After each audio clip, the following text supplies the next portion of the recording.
94 ദശകം. തത്വജ്ഞാനോൽപ്പത്തി നാരായണീയത്തിൻ്റെ തത്വസമീക്ഷാപത്രത്തിന് അനുയോജ്യമായൊരു വിഷയമാണത്. തന്നെയുമല്ല, ശ്രീരാം എന്ന ആചാര്യൻ നമുക്ക് കാഴ്ചയിലെ കുട്ടിയാണെങ്കിലും തത്വജ്ഞാനത്തിൻ്റെ ഒരു വലിയ നിധിയാണ് എന്ന് നമുക്ക് അടുത്ത കാലത്ത് ബോധ്യമായതാണ്. സൈക്കോളജിയിൽ അദ്ദേഹം MA ഒക്കെ എടുത്ത് നെറ്റ് കിട്ടി PhD ചെയ്യാൻ തയ്യാറായിട്ട് കാത്തിരിക്കുന്ന തത്വജ്ഞാനത്തിൻ്റെ ഒരു ആചാര്യ പദവിയിലേക്ക് ഉപവിഷ്ടനാകാൻ പോകുന്ന ഒരു യുവ ആചാര്യനാണ് വാസ്തവത്തിൽ ശ്രീരാം.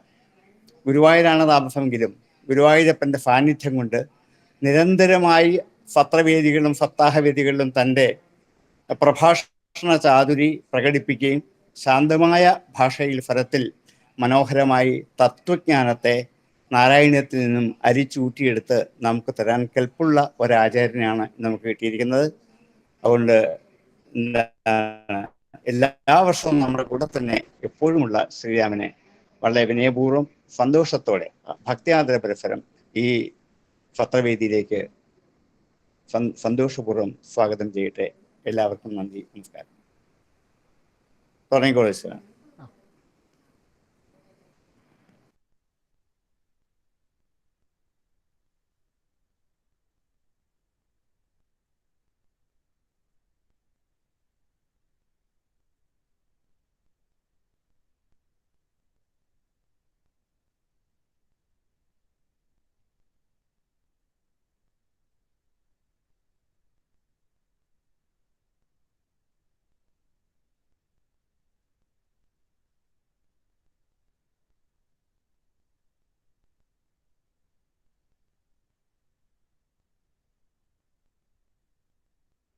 ഹരേ രാമ രാമ രാമ ഹരേ ഹരേ, ഹരേ കൃഷ്ണ കൃഷ്ണ കൃഷ്ണ ഹരേ ഹരേ, ഹരേ രാമ രാമ രാമ ഹരേ ഹരേ, ഹരേ കൃഷ്ണ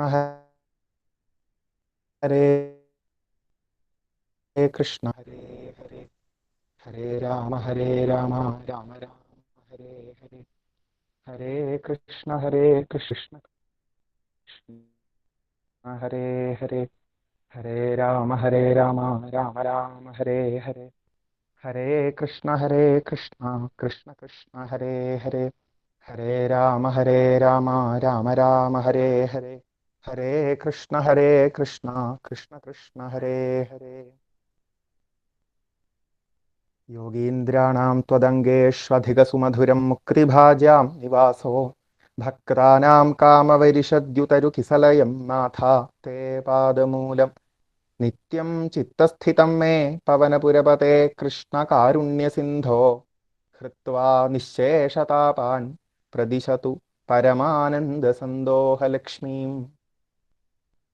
അകവും പുറവും തിങ്ങും മഹിമാവാർന്ന നിൻപദം പുകഴ്ത്തുന്നു ഞങ്ങളങ്ങേ ഭഗവാനെ. ജയിക്കുക ജയിക്കുക മഹാദേവ ദീനാവനപരായണ, ജയിക്കുക ചിദാനന്ദ ദയാസിന്ധോ ജയിക്കുക. ആഴമേറും നിൻ മഹസ്സാമാഴിയിൽ ഞങ്ങളാകവേ, ആഴണം വാഴണം നിത്യം, വാഴണം വാഴണം സുഖം. ശ്രീ ഗുരുവായൂരപ്പാ ശരണം.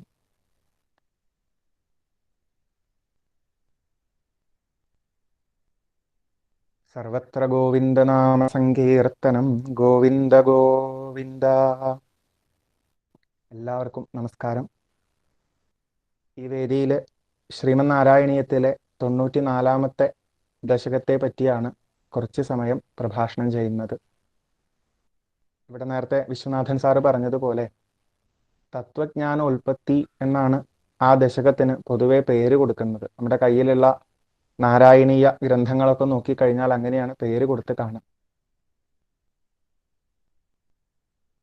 നാരായണീയം ശ്രീമദ് ഭാഗവതത്തെ അധികരിച്ചിട്ടാണല്ലോ മേൽപ്പത്തൂര് ഭട്ടതിരിപ്പാട് ഒരുവിധം രചന പൂർത്തിയാക്കിയിട്ടുള്ളത്. ഭാഗവതത്തില് ഉപദേശഭാഗങ്ങളുടെ ഇടയ്ക്ക് 2-3 സ്ഥലത്താണ് ഒരു തുടക്കത്തെ പറ്റി പറഞ്ഞുകൊണ്ട് തത്വജ്ഞാനത്തിൽ അവസാനിക്കുന്ന ഭാഗങ്ങൾ കാണിക്കുന്നത്. അതായത് എപ്പോഴാണ് ജീവിതത്തിൽ നമുക്ക് ചിലതൊക്കെ അറിയണമെന്ന് തോന്നുക? എങ്ങനെയാണ് നമുക്ക് ജീവിതത്തിൽ ചില കാര്യങ്ങൾ അറിഞ്ഞേ തീരൂ എന്ന് തോന്നുക? എങ്ങനെയാണ് നമ്മൾ ആ വഴിക്ക് കടക്കുക? ഇത് കാണിച്ചു തരുന്ന 2-3 ഭാഗങ്ങൾ കഥകളുടെ ഇടയിൽ നമുക്ക് കാണാം. പലരുടെയും ജീവിതത്തിൽ ചില സാഹചര്യങ്ങൾ അവർക്ക് അഭിമുഖീകരിക്കേണ്ടി വരുമ്പോൾ ക്രമേണ അവരുടെ ശ്രദ്ധ ഭൗതികമായിട്ടുള്ള പല കാര്യങ്ങളിൽ നിന്നും മാറി ജീവിതത്തിൽ ഉത്തരം കിട്ടാത്ത ചില ചോദ്യങ്ങളിലേക്കാവും. ക്രമേണ അതിൻ്റെ പലതരം ആശയങ്ങൾ പലരും പങ്കുവെക്കുന്നതിലേക്ക് പോവും. അവസാനം ഈശ്വരനെ അറിയുന്ന നിലയിൽ അവസാനിക്കും. ഇങ്ങനെയാണ് നമുക്ക് പല കഥാഭാഗങ്ങളിലും മനസ്സിലാവുക. ഇതല്ലാണ്ട് ഉപദേശഭാഗങ്ങളുടെ ഇടയ്ക്ക് ഒന്ന് സപ്തമസ്കന്ധത്തിൽ നമ്മൾ കാണുന്ന 13-ാമത്തെ അധ്യായം, പ്രഹ്ലാദൻ ഒരു സന്യാസി ശ്രേഷ്ഠനെ കണ്ടുമുട്ടുന്ന രംഗം. അവിടെ അദ്ദേഹം പുറം ലോകത്തെ എല്ലാവരും ജീവിക്കുന്നത് പോലെ അല്ല ജീവിക്കുന്നത്. പ്രഹ്ലാദൻ അതറിയാം. പ്രഹ്ലാദൻ അവിടെ ചെന്ന് അദ്ദേഹത്തെ കണ്ട് സംസാരിക്കുന്നു. എന്താണ് അങ്ങ് ഇങ്ങനെ ചെയ്യുന്നത് എന്ന് ചോദിക്കുന്നു. പ്രഹ്ലാദന് അറിയാത്തതല്ല എന്നും പറഞ്ഞ് എന്നാലും മറുപടി പറയാമെന്നും പറഞ്ഞ് അദ്ദേഹം സംസാരിക്കുകയും ചെയ്യുന്നുണ്ട്. അദ്ദേഹം അവിടെ ഒരു സന്യാസ ഭാവത്തിലാണ് കുടികൊള്ളുന്നത്. ഒന്നിനെയും ആശ്രയിക്കാതെ ആത്മസ്വരൂപത്തിൽ തന്നെ ഉറച്ചു നിൽക്കുന്ന ഭാവം. പ്രത്യേകിച്ചൊരു നിർബന്ധങ്ങളും ഇല്ല, അതുകൊണ്ട് പ്രത്യേകിച്ചൊന്നും ചെയ്യേണ്ടതായിട്ടില്ല, പ്രത്യേകിച്ചൊന്നും സ്വന്തമാക്കി വെക്കേണ്ട ആവശ്യമില്ല അദ്ദേഹത്തിന്. അതുകൊണ്ട് തന്നെ ബാക്കിയുള്ളവരെ പോലെയല്ല അദ്ദേഹം ജീവിക്കണം. ഇത് പലതും ചെയ്യുന്ന ബാക്കിയുള്ളവരെക്കാൾ ആനന്ദം അദ്ദേഹം അനുഭവിക്കുന്നുണ്ട്. അപ്പൊ ഇങ്ങനെ ആയത് എന്ന് അദ്ദേഹം തന്നെ സ്വയം പറയുന്നു. ഞാൻ പല യോനികളിലൂടെ ഇവിടെ പലവിധ സ്വഭാവങ്ങൾ പ്രകടിപ്പിച്ച് പല കർമ്മങ്ങൾ ചെയ്തു പോയതാണ്. മനുഷ്യ ജീവിതത്തിലും പലതും കാണിച്ചു കൂട്ടി നടന്നതാണ്. അതിനിടയിൽ എൻ്റെ ജീവിതാനുഭവങ്ങളും ചുറ്റുമുള്ളവരുടെ ജീവിതാനുഭവങ്ങളും ശ്രദ്ധിച്ച് കുറച്ച് കഴിഞ്ഞപ്പോഴാണ് എനിക്ക് ഇങ്ങനെ ചില ചിന്തകൾ വന്നു തുടങ്ങിയതും അവസാനം ആത്മാശ്രയത്തിലേക്ക് എത്തിച്ചേർന്നതും എന്ന് അദ്ദേഹം അവിടെ ഏകാദശ സ്കന്ധത്തില് നവയോഗി സംവാദ രൂപത്തിൽ നമുക്ക് ഉപദേശ ഭാഗങ്ങൾ തരുന്നിടത്ത് ആദ്യത്തെ 3 ഭാഗങ്ങൾ കഴിഞ്ഞ് 4-ാമത്തെ ഭാഗം എത്തിച്ചേരുമ്പോൾ ഈശ്വരന്റെ മായയെ പറ്റി പറഞ്ഞതിന് ശേഷം എങ്ങനെയാണ് ആ മായയിൽ നിന്ന് മോചിതരാവുക എന്ന് ചോദിക്കുന്നുണ്ട്. പ്രബുദ്ധൻ എന്ന യോഗീശ്വരനാണ് അതിന് മറുപടി പറയേണ്ടത് എന്ന് തോന്നുന്നു. അവിടെ ഒരു സാധാരണക്കാരന്റെ ജീവിതത്തിൽ നിന്ന് അദ്ദേഹം എങ്ങനെയാണ് പലവിധ അനുഭവങ്ങളിലൂടെ കടന്നുപോയി ക്രമേണ ഭക്തിജ്ഞാന വിരക്തികളിലേക്ക് എത്തിച്ചേരുന്നത് എന്ന് പറയുന്നുണ്ട്. അതൊക്കെ വായിക്കുമ്പോൾ ആ ഭാഗങ്ങൾ ശ്രദ്ധിക്കുമ്പോൾ നമുക്ക് നല്ല ഉപകാരമാണ്. അതായത് ചില അനുഭവങ്ങളാണ് ചില വ്യക്തികളെ ആ വഴിക്ക് നയിക്കുന്നത് എന്ന് നമുക്ക് മനസ്സിലാവും. പലപ്പോഴും പ്രഭാഷണങ്ങൾ കേൾക്കുമ്പോഴോ ഇങ്ങനത്തെ ഗ്രന്ഥങ്ങൾ കേൾക്കുമ്പോഴോ ഈ അറിവാണ് നമുക്ക് ആവശ്യം, ഈ അറിവ് നേടിക്കഴിഞ്ഞാൽ മറ്റൊന്നും വേണ്ടതില്ല, അതറിയണം ഇതറിയണം എന്ന നിലയ്ക്ക് പലതും നമ്മൾ കേൾക്കും. അത് കേൾക്കുമ്പോഴൊക്കെ കാണാപാഠം പഠിക്കുക, അല്ലെങ്കിൽ നമ്മുടെ സംസ്കാരം പഠിക്കുക, നമ്മുടെ പൂർവികരായിട്ട് പറഞ്ഞു തന്ന ചില ദർശനങ്ങൾ നമ്മൾ കാണാതെ പഠിക്കുക എന്നതിനപ്പുറം ജീവിതത്തിൽ അതിന് അത്രയും പ്രാധാന്യം ഉണ്ട് എന്ന് തോന്നിക്കൊള്ളണമെന്നില്ല. അത് തോന്നണമെങ്കിൽ ചില അനുഭവങ്ങളിലൂടെ കടന്നു പോവേണ്ടതായിട്ട് വരും. നമ്മൾ ചോദിക്കുന്ന ചോദ്യത്തിന് ഉത്തരമാണ് ഇതിൽ നിന്ന് കിട്ടുന്നത് എന്ന് നമുക്ക് ഉറപ്പുണ്ടാവണം. ജീവിതത്തിൽ നമ്മൾ ഉത്തരം തേടുന്ന ചോദ്യങ്ങൾക്കുള്ള മറുപടികളാണ് നമുക്ക് ഇവിടെ നിന്ന് കിട്ടുന്നത് എന്ന് ഉറപ്പുണ്ടാവണം. അങ്ങനത്തെ രീതിയിലാണ് ആ വർണ്ണനകൾ മുന്നോട്ട് പോവുക. ഇഷ്ടപ്പെടുന്നതൊക്കെ വിട്ടുപോകുന്നത് കാണുമ്പോൾ പലതും സ്വരുക്കൂട്ടി വെച്ചിട്ടും അതെല്ലാം നാളെ നഷ്ടപ്പെടുന്നത് ആണ് എന്ന് പലരുടെയും ജീവിതാനുഭവങ്ങളിലൂടെ നമുക്ക് മനസ്സിലാവുമ്പോൾ, നമ്മുടെ ശരീരം പോലും നമ്മുടെ കൺട്രോളിലല്ല എന്ന് തിരിച്ചറിയുമ്പോൾ, അപ്രതീക്ഷിതമായിട്ടുള്ള പലവിധ അനുഭവങ്ങളിലൂടെയും കാലചക്രം തിരിയണതിനനുസരിച്ച് നമുക്ക് മുന്നോട്ട് പോവേണ്ടി വരുമ്പോൾ, അപ്പോഴൊക്കെയാണ് ജീവിതത്തിൽ അതുവരെ ഇന്ദ്രിയ സുഖങ്ങളിൽ മാത്രം മുഴുകിയിരുന്നവർക്ക് മാറാൻ സാധിക്കുന്നത്, പലതും അന്വേഷിക്കാൻ തോന്നുന്നത്, അത് അനുഭവിച്ചറിഞ്ഞിട്ടുള്ള വ്യക്തികളുടെ അടുത്ത് ചെന്ന് അത് ചോദിച്ച് മനസ്സിലാക്കാൻ തോന്നുന്നത് എന്നൊക്കെ അവിടെ കാണാം. ഇനി അതുപോലെ തന്നെയാണ് 24 ഗുരുക്കന്മാരെ പറയുന്ന ആ ഗുരുനാഥൻ യദുവിൻ്റെ അടുത്ത് അദ്ദേഹത്തിന്റെ കാര്യങ്ങൾ പറഞ്ഞു കൊടുക്കുന്നത്. പക്ഷെ അവിടെ പിന്നെ അദ്ദേഹത്തിന്റെ ജീവിതാനുഭവങ്ങളെ പറ്റിയിട്ടൊന്നും പറയണില്ല. കണ്ടതിനനുസരിച്ച് അദ്ദേഹം മനസ്സിലാക്കി എന്ന് മാത്രമേ പറയുന്നുള്ളൂ. ശ്രീകൃഷ്ണ ഭഗവാൻ ഉദ്ധവന്റെ അടുത്ത് ഈ ഭാഗങ്ങളൊക്കെ പറഞ്ഞു കൊടുക്കുന്നത് ജീവിക്കാൻ പേടിയാവണു എന്ന നിലയ്ക്ക് ഉദ്ധവൻ പറയുന്ന വാക്കുകൾ കേട്ടിട്ടാണ്. അങ്ങനെ എടുക്കുകയാണ് നമുക്കൊക്കെ സുഖം. ശ്രീകൃഷ്ണ ഭഗവാന്റെ കൂടെ നിന്ന ഉദ്ധവൻ വളരെയധികം സന്തോഷമായിട്ട് ജീവിച്ചിട്ടുണ്ട്. ജീവിതത്തിൽ പേടിയൊന്നും അറിഞ്ഞിട്ടില്ല. ശ്രീകൃഷ്ണ വേഷം കൂടി അഴിച്ചു വെക്കപ്പെടുകയാണ് എന്ന് തോന്നിയപ്പോൾ ഉദ്ധവൻ അടുത്ത് വന്ന് ആശ്രയിച്ചു. ആ ഉദ്ധവന്റെ അടുത്ത് നീ ഇങ്ങനെ ജീവിച്ചോളൂ എന്ന് ഭഗവാൻ മറുപടി കൊടുക്കുന്നു. ആ പറഞ്ഞ രീതിയെ തനിക്കായിട്ട് പെട്ടെന്ന് ജീവിതത്തിൽ പരിശീലിക്കാൻ ബുദ്ധിമുട്ടുണ്ട് എന്ന് തോന്നിയപ്പോൾ പൂർണ്ണമായിട്ടും നമസ്കരിച്ച് തന്നെ ഒന്ന് അങ്ങനെ ആക്കിത്തരണേന്ന് ഉദ്ധവൻ ഭഗവാന്റെ അടുത്ത് പ്രാർത്ഥിച്ചു. ആക്കേണ്ട ആവശ്യമില്ല, ഒരാൾക്ക് ഒറ്റയ്ക്ക് ആവാൻ സാധിക്കുന്നതേ ഉള്ളൂ എന്ന് പറഞ്ഞുകൊണ്ടാണ് പ്രകൃതിയിലെ ഗുരുനാഥന്മാരെ കണ്ട് പഠിച്ച് ആ രീതിയിലേക്ക് ഉയർന്ന അവധൂത ബ്രാഹ്മണനെ പറ്റിയിട്ട് ശ്രീകൃഷ്ണ ഭഗവാൻ പറഞ്ഞു കൊടുത്തത്. അതിനുശേഷം ഒരു തുടക്കവും അവസാനവും ഉൾക്കൊള്ളുന്ന രീതിയിൽ എങ്ങനെയാണ് ജീവിതം അല്ലെങ്കിൽ എങ്ങനെയാണ് തത്വജ്ഞാനത്തിലൂടെ ജീവിതം പൂർത്തിയാക്കുന്നത് എന്ന് പറഞ്ഞു കൊടുക്കുന്ന ഭാഗമാണ് ഭാഗവതത്തിലെ ഏകാദശ സ്കന്ധത്തില് 10ാമത്തെ അധ്യായത്തിൽ കാണുന്ന ഭാഗം. അതാണ് ഇവിടെ നാരായണീയത്തിലെ 94ാമത്തെ ദശകം ആരംഭിക്കുമ്പോഴും നമ്മൾ കാണുന്നത്. ഒരു തുടക്കവും ഉണ്ട്, അത് എവിടെ ചെന്ന് അവസാനിക്കണു എന്നുള്ളതും വൃത്തിയായിട്ട് പറഞ്ഞു തരും. ഇവിടെ സൂചിപ്പിക്കണു, ശുദ്ധാ നിഷ്കാമധർമ്മൈഹി പ്രവര ഗുരുഗിര തൽസ്വരൂപം പരം തേ ശുദ്ധം ദേഹേന്ദ്രിയാദി വ്യപഗതം അഖില വ്യാപ്തം ആവേദയന്തേ. നിഷ്കാമധർമ്മങ്ങളാൽ ശുദ്ധരായിട്ട് എന്ന് പറഞ്ഞാണ് ഇവിടെ തുടങ്ങുന്നത്. ഭാഗവതത്തിലെ ഏകാദശ സ്കന്ധത്തിലെ 10ാമത്തെ അധ്യായം ആരംഭിക്കുമ്പോൾ തുടക്കമായിട്ട് ശ്രീകൃഷ്ണ ഭഗവാൻ പറയുന്നത് ഭഗവാനാൽ പറയപ്പെട്ട വർണ്ണ ആശ്രമങ്ങൾക്ക് അനുസരിച്ചിട്ടുള്ള സ്വധർമ്മങ്ങളെ പ്രത്യേകിച്ച് നിർബന്ധങ്ങൾ കൂടാതെ ഒരുവൻ ആചരിക്കണം എന്ന് പറഞ്ഞുകൊണ്ടാണ്.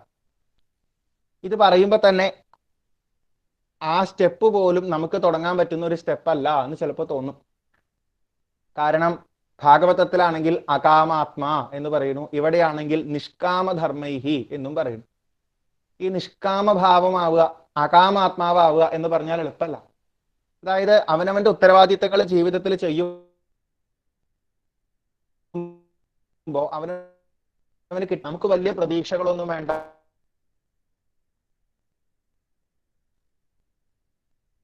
വലിയ നിർബന്ധങ്ങളൊന്നും വേണ്ട എന്ന് പറഞ്ഞാൽ അത് മനസ്സിലാക്കാൻ കുറച്ച് ബുദ്ധിമുട്ടാണ്, പരിശീലിക്കാൻ കുറച്ച് ബുദ്ധിമുട്ടാണ്.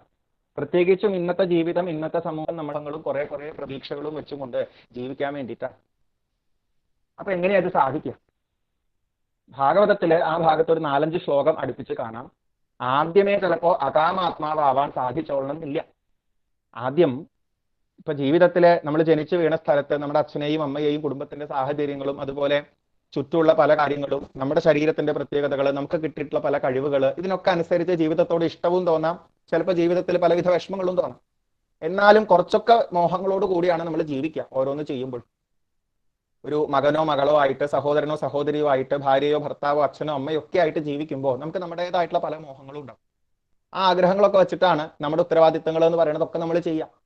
മകന്റെ അടുത്ത് നല്ലതുപോലെ നിൽക്കുന്ന ഒരു അമ്മയ്ക്ക് ആ മകനിൽ നിന്ന് ഇങ്ങോട്ട് കിട്ടുന്ന ചില കാര്യങ്ങൾ മോഹം ഉണ്ടാവും, അല്ലെങ്കിൽ ആ മകനെ പറ്റിയിട്ട് എന്തെങ്കിലും മോഹങ്ങൾ ഉണ്ടാവും. ഭർത്താവിൻ്റെ അടുത്ത് നിൽക്കുന്ന ഭാര്യയ്ക്ക്, അതുപോലെ ഭാര്യയുടെ അടുത്ത് നിൽക്കുന്ന ഭർത്താവിന്, മക്കളുടെ അടുത്ത് നിൽക്കുന്ന അച്ഛന് ഒക്കെ അങ്ങോട്ട് ചെയ്തു കൊടുക്കണു, പ്രത്യേകിച്ചൊന്നും എനിക്ക് കിട്ടണ്ടെന്ന് പറഞ്ഞാലും എവിടെയോ എന്തോ രീതിയിൽ അവർ നന്നായി കാണണമെന്നോ അവർ ആ നിലയിൽ എത്തിച്ചേരണമെന്നോ എന്തെങ്കിലുമൊക്കെ പ്രതീക്ഷകൾ നമ്മൾ വെച്ചുകൊണ്ട് തന്നെയാണ് ജീവിതത്തിൽ നമുക്ക് ചെയ്യാനുള്ള കാര്യങ്ങളൊക്കെ ചെയ്യുന്നത്. അല്ലാണ്ട് നമുക്ക് ചെയ്യാൻ പറ്റില്ല എന്ന് പറയും. പ്രത്യേകിച്ചും ഇങ്ങനത്തെ എന്തെങ്കിലും ഒരു അകാമാത്മാവാവണമെന്നോ നിഷ്കാമഭാവത്തിലാവണം എന്നൊക്കെ പറഞ്ഞാൽ ഈ ആശയങ്ങൾ കേൾക്കുന്ന ജീവിതത്തിൽ നല്ല പോലെ മുറുക്ക പിടിച്ച് നിൽക്കുന്ന ആൾക്കാർ അപ്പം മറുപടി പറയുക എങ്ങനെയാ? ഒരു പ്രതീക്ഷയില്ലെങ്കിൽ, ഒരാഗ്രഹം ഇല്ലെങ്കിൽ പിന്നെ എങ്ങനെയാ നമുക്ക് ജീവിക്കാൻ പറ്റുക, എന്താ ചെയ്യാൻ പറ്റുക എന്നൊക്കെ ചോദിക്കും.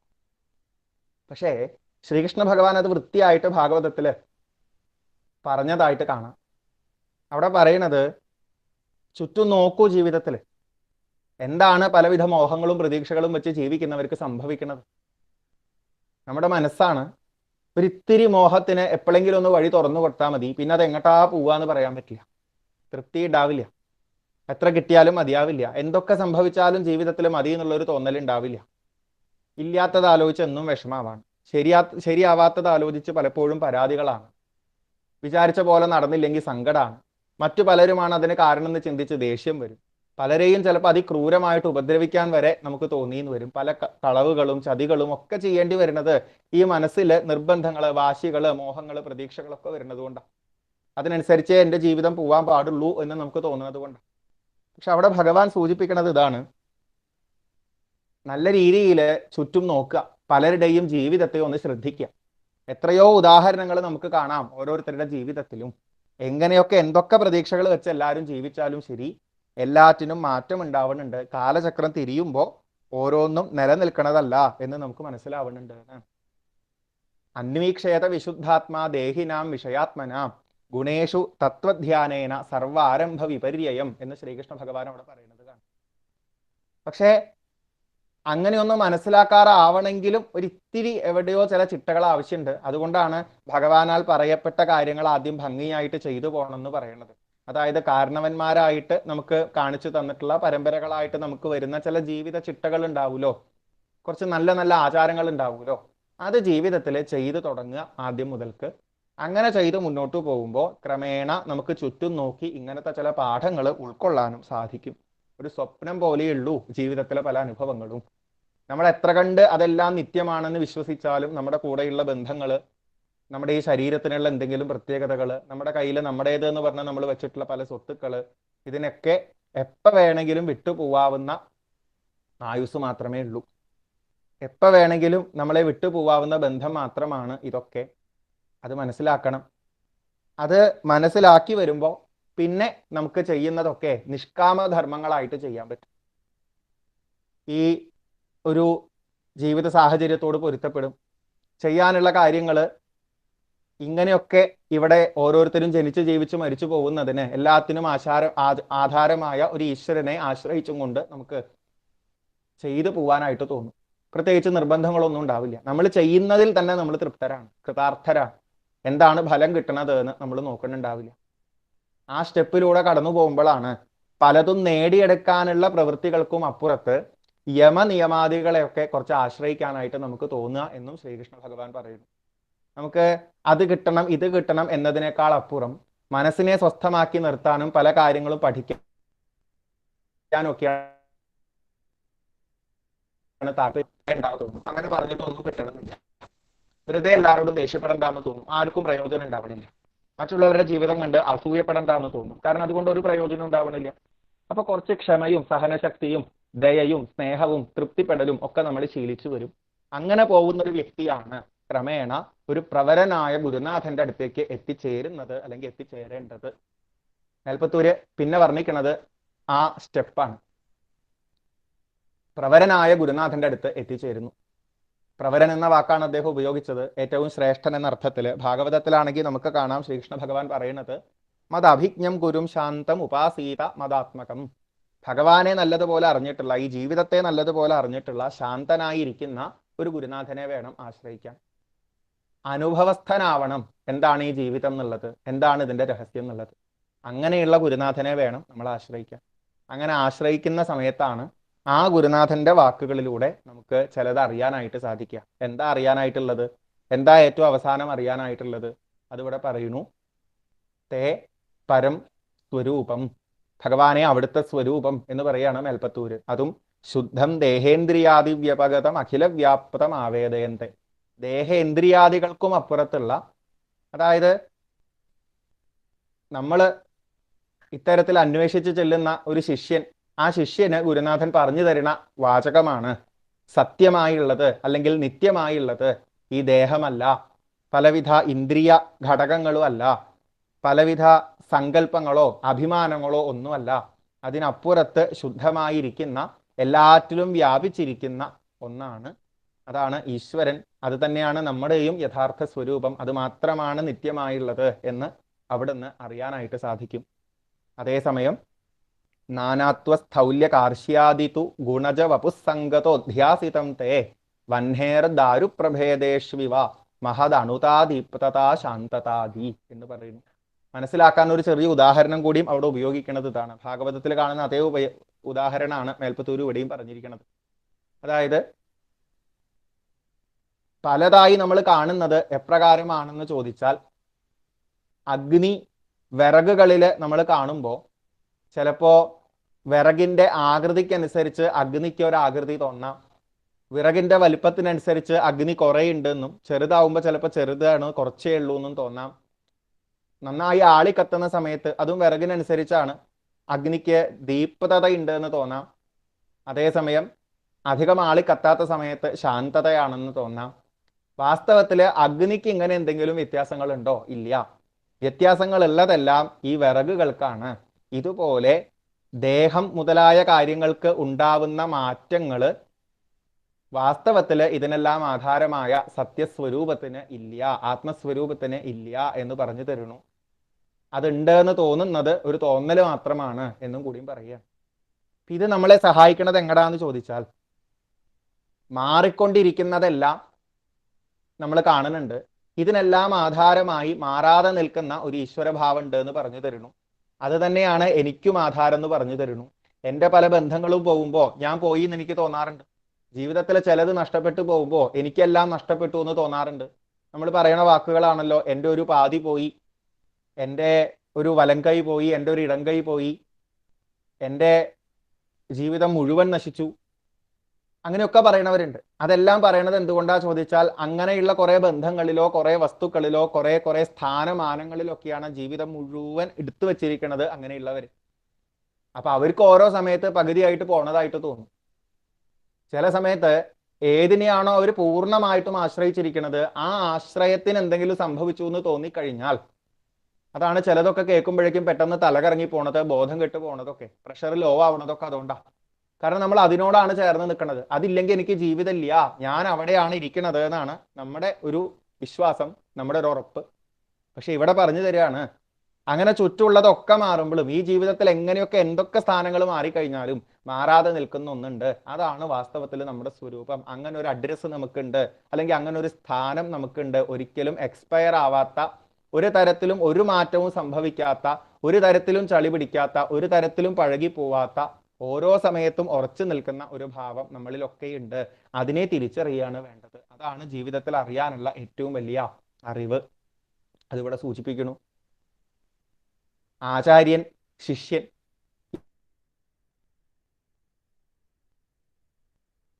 ഈ രണ്ടുപേരും, ശിഷ്യൻ അത് കേട്ടിട്ട് മനനം ചെയ്യുന്ന പ്രക്രിയകളുമല്ല ഇവിടെ ഒരു പ്രത്യേക ചേർത്ത് പറയുകയാണ്. എങ്ങനെയാണോ അരണി കടഞ്ഞ് അഗ്നി ഉണ്ടാക്കുന്നത്, അതുപോലെ രണ്ട് കഷ്ണങ്ങൾ ഉണ്ടാവുന്നതാണ് ഈ അഗ്നി കടയുന്നത്, അല്ലെങ്കിൽ അരണി കടഞ്ഞ് അഗ്നി ഉണ്ടാക്കുന്നത്, മഥനം ചെയ്യണത്. അതിൽ മുകളിൽ വയ്ക്കുന്ന ഭാഗമായിട്ട് ആചാര്യനെയും താഴെ വെക്കുന്ന ഭാഗമായിട്ട് ശിഷ്യനെയും ഉപമിച്ചു. അവര് തമ്മിൽ ഉള്ള പ്രഭാഷണവും മനനവും ഒക്കെയാണ് ഈ അരണികൾ തമ്മിൽ കടയുന്ന പ്രക്രിയയായിട്ട് ഉപമിച്ചത്. അതിലൂടെ അഗ്നി ഉണ്ടാവുന്നതിന് പകരം ഇവിടെ ജ്ഞാനമാണ് ഉണ്ടാവുന്നത് ശിഷ്യന് എന്ന് പറയുന്നു. ആ അഗ്നി എങ്ങനെയാണോ പല വിറകുകളെയും നശിപ്പിച്ച് സ്വയം അഗ്നിയുടെ ഉപയോഗം കഴിഞ്ഞാൽ മാറിപ്പോണത്, ഇതുപോലെ ഈ പ്രഭാഷണത്തിലൂടെ, അതിന്റെ മനനത്തിലൂടെ ഉണ്ടാവുന്ന അറിവ് എന്തിനുള്ള അറിവാ? നമുക്ക് എന്ത് തെറ്റിദ്ധാരണയാണോ ഉള്ളത്, ആ തെറ്റിദ്ധാരണയെ നശിപ്പിക്കാനുള്ള അറിവാണ്. ആ തെറ്റിദ്ധാരണ തീർത്ത് ആ അറിവ് അവിടെ അടങ്ങുകയും ചെയ്യും. ഇതാണ് നമുക്ക് കാണിച്ചു തരുന്ന ഒരു രീതി. ഗുരുനാഥന്റെ വാക്കുകൾ കേട്ട് അതിനെ മനനം ചെയ്യുന്നതിനനുസരിച്ച് നമ്മുടെ യഥാർത്ഥ സ്വരൂപം അറിയുമ്പോൾ, ഇങ്ങനെയാണ് നമ്മുടെ യഥാർത്ഥ സ്വരൂപം എന്ന് മനസ്സിലാക്കുമ്പോൾ, ഇത്ര കാലം നമ്മൾ എന്തിനോടൊക്കെ ചേർന്നാണോ നമ്മുടെ ജീവിതത്തെ കണ്ടിരുന്നത്, എന്നെ കണ്ടിരുന്നത്, അതൊക്കെ ഞാൻ തെറ്റിദ്ധരിച്ചതാണ് എന്നും കൂടെ ഉണ്ടാവുന്ന, ഞാൻ തെറ്റിദ്ധരിച്ചതാണ് അതെല്ലാ കാലത്തും നിലനിൽക്കുന്നതാണ് എന്ന് മനസ്സിലാക്കി അതെല്ലാം മാറ്റി മാറ്റി മാറ്റി യഥാർത്ഥത്തിൽ നമ്മൾ ആരായിരുന്നുവോ അതിനെ തിരിച്ചറിയും. അതിനെ തിരിച്ചറിഞ്ഞു കഴിഞ്ഞാൽ, നമ്മുടെ ആ യഥാർത്ഥ സ്വരൂപത്തെ തിരിച്ചറിഞ്ഞു കഴിഞ്ഞാൽ പിന്നെ ഇങ്ങനെ ഒരു അറിവിന്റെ ആവശ്യമേ ഇല്ല എന്നുള്ള നിലയ്ക്ക് ആ ഉയർന്നു വന്ന അറിവും അതേപോലെ അങ്ങോട്ട് മാറുന്നു എന്നാണ് പറയാ. ഭഗവന്മയമായിട്ട് നമ്മൾ അവസാനിക്കുന്നു, അല്ലെങ്കിൽ അത്തരത്തിൽ നമ്മൾ അവശേഷിക്കുന്നു. അങ്ങനെയായിരുന്നു. ഞാൻ കേവലം ഒരു ജീവസ്വരൂപമാണ്, അങ്ങനെയും പറഞ്ഞാൽ പോലെ എല്ലാറ്റിലും നിറഞ്ഞു നിൽക്കുന്ന ഒരു ചൈതന്യം, അത് തന്നെയാണ് ഞാനും. അവിടുന്നാണ് ഇന്ന വേഷങ്ങള്, ഇന്ന സ്ഥാനങ്ങള്, ഞാനൊരു മനുഷ്യനാണ്, ഒരു പുരുഷനാണ്, ഒരു മകനാണ്, ഒരു സഹോദരനാണ്, അല്ലെങ്കിൽ ഭർത്താവാണ്, ഒരു അച്ഛനാണ്, തുടങ്ങി കുറേ അഭിമാനങ്ങൾ എടുത്തു വെച്ചിരുന്നത്. അതെല്ലാം മെല്ലെ മെല്ലെ കട്ട് ചെയ്ത് കളഞ്ഞപ്പോ, അതൊക്കെ എപ്പോൾ വേണമെങ്കിലും മാറുന്ന ചില ഐഡന്റിറ്റികൾ മാത്രമാണെന്ന് തിരിച്ചറിഞ്ഞപ്പോ അവസാനം ഈ പറയുന്ന ഒന്നിലേക്ക് എത്തിച്ചേരുന്നു, അവിടെ അവസാനിക്കുന്നു എന്ന് പറയുന്നു. ഇതാണ് ഒരു തുടക്കവും അവസാനവുമായിട്ട് പറഞ്ഞിട്ടുള്ളത്. ജീവിതത്തിലെ സകല പ്രശ്നങ്ങൾക്കും ഇതേ ഉള്ളൂ പരിഹാരം എന്ന് പറയും. ബാക്കി നമ്മൾ ഏതൊക്കെ രീതിയിൽ ചുറ്റുമുള്ള ഓരോന്നിനെയും നിലനിർത്താൻ ശ്രമിച്ചാലും നമ്മൾ വിചാരിക്കുന്നത് പോലെ കൊണ്ടുവരാൻ നോക്കിക്കഴിഞ്ഞാലും ജീവിതത്തിലെ സങ്കടം തീരാൻ പോണില്ല, ഭയം തീരാൻ പോണില്ല. നമ്മുടെ ഈ ഒരു സ്വരൂപത്തെ തിരിച്ചറിയുക. എന്ത് സംഭവിച്ചാലും കുഴപ്പമില്ലാതെ നിൽക്കുന്ന നമ്മുടെ ഈ സ്വരൂപത്തെ തിരിച്ചറിയുക. അങ്ങനെ ചെയ്താൽ മാത്രമാണ് നമുക്ക് എല്ലാവിധ പ്രശ്നങ്ങളെയും മറികടക്കാൻ സാധിക്കുക എന്ന് വൃത്തിയായിട്ട് പറഞ്ഞു തരുന്നു. അല്ലാണ്ട് പറ്റില്ല എന്ന് ഉറപ്പ് പറഞ്ഞു തരുന്നു. ഓരോരുത്തർ വിട്ടുപോകുമ്പോഴുള്ള വിഷമം, അവരുടെ കൂടെ നിന്നാൽ മാത്രമാണ് എൻ്റെ ജീവിതം ശരിയാവുക എന്ന തോന്നൽ മാറ്റിക്കഴിഞ്ഞാൽ തന്നെ നേരെയാവുള്ളൂ. ഒരു പക്ഷേ നഷ്ടപ്പെടാൻ പോകുന്ന ഒരു വ്യക്തി കുറച്ചു കാലം കൂടി നമ്മുടെ കൂടെ നിന്നു എന്ന് വരാം. അപ്പോഴും കുറച്ച് കഴിഞ്ഞാൽ വിട്ടുപോകേണ്ടി വരില്ലേ? ഈ ശരീരത്തിന് ഉണ്ടാവുന്ന പല പ്രശ്നങ്ങളും കുറച്ചു കാലത്തേക്ക് നീട്ടിവെക്കാം, കഴിഞ്ഞാൽ വീണ്ടും വരില്ലേ? പലവിധ സ്ഥാനമാനങ്ങളും പോവാതെ പിടിച്ചു നിർത്താം, കുറച്ചു കഴിഞ്ഞാൽ വിട്ടുപോകേണ്ടി വരില്ലേ? അത് പോവും. അങ്ങനെയാണ് കാലത്തിന്റെ നിയമം. അപ്പൊ അവിടെ വിഷമിക്കാതെ നിൽക്കണം എന്നുണ്ടെങ്കിൽ ആത്യന്തികമായിട്ടുള്ള പരിഹാരം ഇത് മാത്രമാണ്. നമുക്ക് എന്ത് വന്നാലും പ്രശ്നമില്ലാതെ നിൽക്കുന്ന ഒരു സ്ഥാനമുണ്ടെന്ന് തിരിച്ചറിയുക. അവിടെയാണ് നമുക്കൊക്കെ സാധാരണ ഭാഷയിൽ പറയുന്ന ഒരു പ്രയോഗം ഉണ്ടല്ലോ, സ്വന്തം കാലിൽ ഉറച്ചു നിൽക്കുക, ഒന്ന് സെറ്റിലാവുക എന്നൊക്കെ പറയും, ഒന്ന് സ്റ്റേബിൾ ആവുക എന്നൊക്കെ പറയും. നമ്മൾ സാധാരണ അത് പറയണത് കുറച്ച് കാശ് കയ്യിൽ വെച്ചാലാ. അത്യാവശ്യം കാശ് കിട്ടാനുള്ള ഒരു ജോലിയിലേക്ക് കടന്നു എന്ന് ഉറപ്പായാലും മതി. അപ്പൊ പറയാൻ തുടങ്ങും സ്റ്റേബിൾ ആയി, നമ്മൾ സെറ്റിലായി, സ്വന്തം കാലിൽ ഉറച്ചു നിൽക്കാറായി, ഇനി എന്ത് വന്നാലും അതിനെ മാനേജ് ചെയ്യാനുള്ള സമ്പത്ത് നമ്മുടെ ഉണ്ട് എന്നുള്ളതാണ് നമ്മുടെ ഒരു വിശ്വാസം. പക്ഷെ ആ സമ്പത്ത് കൊണ്ട് മാത്രം കാര്യം നടക്കില്ല. സ്വന്തം കാലിൽ നിൽക്കാൻ പറ്റണത്, ഉറച്ചു നിൽക്കാൻ പറ്റണത്, സെറ്റിൽ ആവണത്, സ്റ്റേബിൾ ആവണത് നമ്മുടെ ഈ സ്വരൂപം നമ്മൾ തിരിച്ചറിയുമ്പോഴാണ്. ഈ ഒരു ഐഡന്റിറ്റി കാർഡ് നമ്മൾ തിരിച്ചറിയുമ്പോഴാണ്. എല്ലാറ്റിനും ആധാരമായ ആ ചൈതന്യത്തെ അറിയുമ്പോൾ, ഒരേ ചൈതന്യത്തിന്റെ പലവിധ വേഷങ്ങളാണ് ഇതെല്ലാം എന്ന് മനസ്സിലാക്കി, അതിലൊരു വേഷമാണ് ഈ കാണുന്നത് എന്ന് മനസ്സിലാക്കി വേഷം കെട്ടുന്ന ചൈതന്യത്തോട് ചേർന്ന് നിൽക്കാനായിട്ട് സാധിക്കുക. വേഷങ്ങൾ മാറണതാണ് എന്ന് ഉറപ്പുണ്ടാവുക. അത് മാത്രമാണ് ആത്യന്തികമായിട്ടുള്ള പരിഹാരം. അതിവിടെ പറയും. ഏകാദശം 10ാമത്തെ അധ്യായത്തില് ഇത് പറഞ്ഞു കഴിഞ്ഞ് ശ്രീകൃഷ്ണ ഭഗവാൻ ഇങ്ങനെ അല്ലാതെ ദർശനങ്ങളുണ്ട്, അതിനൊക്കെ ഖണ്ഡിക്കുന്നതായിട്ട് കാണാം. ഇവിടെയും ചെറുതായിട്ടൊന്ന് സൂചിപ്പിക്കുന്നു 3ാമത്തെ ശ്ലോകത്തില് അത് കാണാം. ഇങ്ങനെ ഒന്നല്ലാണ്ട് ഭഗവാനെ മറ്റൊരു വഴി ക്ലേശഹാനിക്ക് വേണ്ടിയിട്ട്, നിഖില ക്ലേശഹാനിക്ക് വേണ്ടിയിട്ട് എന്നാണ് മേൽപ്പത്തൂര് പറയുന്നത്. ഏവം ത്വൽപ്രാപ്തി തോന്യോ നഹി ഖലു നിഖില ക്ലേശഹാനേരുപായ. ബാക്കി എന്ത് ചെയ്താലും, ബാക്കി ഏതൊക്കെ വഴിക്ക് നമ്മൾ എങ്ങനെയൊക്കെ ശ്രമിച്ചാലും ശരി, ആത്യന്തികമായിട്ട് എല്ലാ ക്ലേശങ്ങളും തീരൽ ഉണ്ടാവില്ല എന്ന് പറയുന്നു. ഇനി ഏകാദശത്തിലെ ആ ഭാഗത്താണെങ്കിൽ ജന്മങ്ങളെ പറ്റിയിട്ട് ഖണ്ഡിക്കുന്നവര്, അല്ലെങ്കിൽ അതില്ല എന്ന് പറയുന്നവര്, അല്ലെങ്കിൽ ജന്മങ്ങൾ എന്നും തുടർന്നു പോവുകയുള്ളൂ, ഇതിനൊരു അവസാനമൊന്നുമില്ല, അങ്ങനെ ഒരു മോക്ഷമൊന്നുമില്ല എന്ന് പറയുന്നവര്, ഇങ്ങനെ ഭാരതത്തിൽ തന്നെ മുമ്പുണ്ടായിരുന്ന മറ്റു പല മതങ്ങളെയും മറ്റു പല ദർശനങ്ങളെയും ശ്രീകൃഷ്ണ ഭഗവാൻ ഇവിടെ ഖണ്ഡിക്കുന്നത് കാണാം. ആ വഴിയിലൂടെ ഒക്കെ പോയി കഴിഞ്ഞാൽ ചില ഘട്ടങ്ങളിൽ എത്തുമ്പോൾ നമുക്ക് ഒരു ഉത്തരം കിട്ടാത്ത അവസ്ഥ ഉണ്ടാവും എന്നാണ് ഭഗവാൻ പറയുന്നത്. കുറെ കാശുണ്ടാക്കാൻ അറിയാം, ശരി. കാലചക്രത്തെ പിടിച്ചു നിർത്താൻ നിങ്ങൾക്ക് പറ്റുന്നുണ്ടോ? പലവിധ ടെക്നോളജികളും പഠിച്ചു, ശരിയാണ്. ജീവിതമൊക്കെ എൻ്റെ വഴിക്ക് കൊണ്ടുവരാൻ പഠിച്ചു, ശരിയാണ്. എന്നിട്ടും കാലം പലതും മാറ്റിമറിക്കുന്നില്ലേ? ഒക്കെ പോട്ടെ, മരണം വരെ എല്ലാം ഭംഗിയായിട്ട് കൊണ്ടു നടന്നു എന്ന് വിചാരിക്കുക. മരിക്കുമ്പോൾ അത് ഒഴിവാക്കാൻ പറ്റുമെന്ന് തോന്നുന്നുണ്ടോ? ഇല്ല. എല്ലാവരും മരിച്ചു പോകുന്നുണ്ട്. ആ മരിക്കണ സമയത്ത് കുറേ തോന്നിയത് കാണിച്ചു വെച്ച, എത്രയൊക്കെ കയ്യിൽ പിടിച്ചു വെച്ച ഒരാളാണെങ്കിലും സന്തോഷമായിട്ട് പോകാൻ പറ്റും തോന്നുന്നുണ്ടോ? അതും സംശയമാണ്. നമ്മളൊക്കെ സാധാരണ പറയാറുണ്ടേ, നല്ല പോലെ ജീവിച്ച ഒരു വ്യക്തിയാണെങ്കിൽ ഒരു 10-75 വയസ്സൊക്കെ ആയിട്ടാണ് മരിക്കണത് എന്നുണ്ടെങ്കിൽ, മക്കളും മക്കളുടെ മക്കളൊക്കെ ആയിട്ട് നല്ല പോലെ ആയിട്ടുണ്ട് കുടുംബം എന്നുണ്ടെങ്കിൽ, അവസാന സമയത്ത് അദ്ദേഹത്തിന് പോകുമ്പോൾ കുറച്ചൊരു വിഷമം തോന്നുന്നുണ്ടെങ്കിൽ അടുത്തുനിന്ന് ആരെങ്കിലും ഒക്കെ വന്നിട്ട് പറയും, ഇനിയിപ്പോ കുഴപ്പമില്ലല്ലോ, സുഖമായിട്ട് കണ്ണടയ്ക്കാലോ, കാരണം ഒരു 2-3 തലമുറയ്ക്ക് ഇരുന്ന് ഉണ്ണാനുള്ളത് ഉണ്ടാക്കി വെച്ചിട്ടുണ്ടല്ലോ എന്നൊക്കെ ചോദിക്കും. നല്ല രസമാണ്. നമുക്കിത് ചോദിക്കാൻ എളുപ്പമാണ്, പക്ഷെ ആ കേൾക്കുന്ന ആളുടെ അവസ്ഥ എന്താണെന്ന് ആലോചിച്ചിട്ടുണ്ടോ? അദ്ദേഹത്തിന്റെ ആലോചനയില് ഈ 2-3 തലമുറ ഇരുന്ന് ഉണ്ണാനുള്ളത് ഉണ്ടാക്കി വെച്ചിട്ടുണ്ട് എന്നുള്ളത് ശരിയാണ്, പക്ഷെ അവർ ഇരുന്ന് ഉണ്ണണ സമയത്ത് ഒപ്പം ഇരുന്ന് ഉണ്ണാൻ ഞാൻ ഉണ്ടാവില്ലല്ലോ എന്നുള്ള വിഷമാണ് അധികം ഉണ്ടാവുക. അത് നല്ലോണം തോന്നുകയും ചെയ്യും. കാരണം എനിക്ക് ഒട്ടും ഇവിടുന്ന് പോകണമെന്നുണ്ടാവില്ല, എത്രയൊക്കെ നേടിയെടുത്തിട്ടുള്ള ആളായാലും ശരി. ഇപ്പൊ തൃപ്തിയായിട്ട് പോവാൻ ഈ പറഞ്ഞ ടെക്നോളജിയോ ഈ പറഞ്ഞൊരു വഴിയോ നമ്മളെ സഹായിക്കണില്ല. തൃപ്തിയാവാതെ നമ്മൾ പോകുമ്പോൾ എന്തോ കടം ബാക്കി വെച്ച് പോണ പോലെയാ, എന്തൊക്കെയോ ഭാരം ബാക്കി വെച്ച് പോണ പോലെയാ. അവിടെയാണ് മോക്ഷമില്ല എന്ന് പറയുന്നത്, അവിടെയാണ് ജീവിതം പൂർത്തിയാവണില്ല എന്ന് പറയുന്നത്. എപ്പോഴൊക്കെ നമുക്ക് ഒന്നും ശരിയായില്ല എന്നുള്ള തോന്നലുണ്ടോ, ഇനിയും എന്തെങ്കിലുമൊക്കെ വേണം എന്നുള്ള തോന്നലുണ്ടോ, അപ്പോഴൊക്കെ ഒരു പൂർത്തിയാവാത്ത അവസ്ഥയാണ്, മോക്ഷമില്ലാത്ത അവസ്ഥയാണ്. അത് ജീവിതത്തിൽ ഓരോ നിമിഷവും അതെ, ശരീരം ഉപേക്ഷിക്കുന്ന സമയത്തും അങ്ങനെ തന്നെയാണ്. അതിനുള്ള വഴി, അത്തരത്തിൽ തൃപ്തനായി ജീവിക്കാനും തൃപ്തനായിട്ട് ശരീരം ഉപേക്ഷിക്കാനുള്ള വഴി ദാ ഈ പറയുന്ന ആത്മസ്വരൂപത്തെ തിരിച്ചറിയലല്ലാണ്ട് മറ്റൊന്നില്ല, മറ്റൊരു ദർശനവും അത് കാണിച്ചു തന്നിട്ടില്ല എന്ന് പറയുന്നു.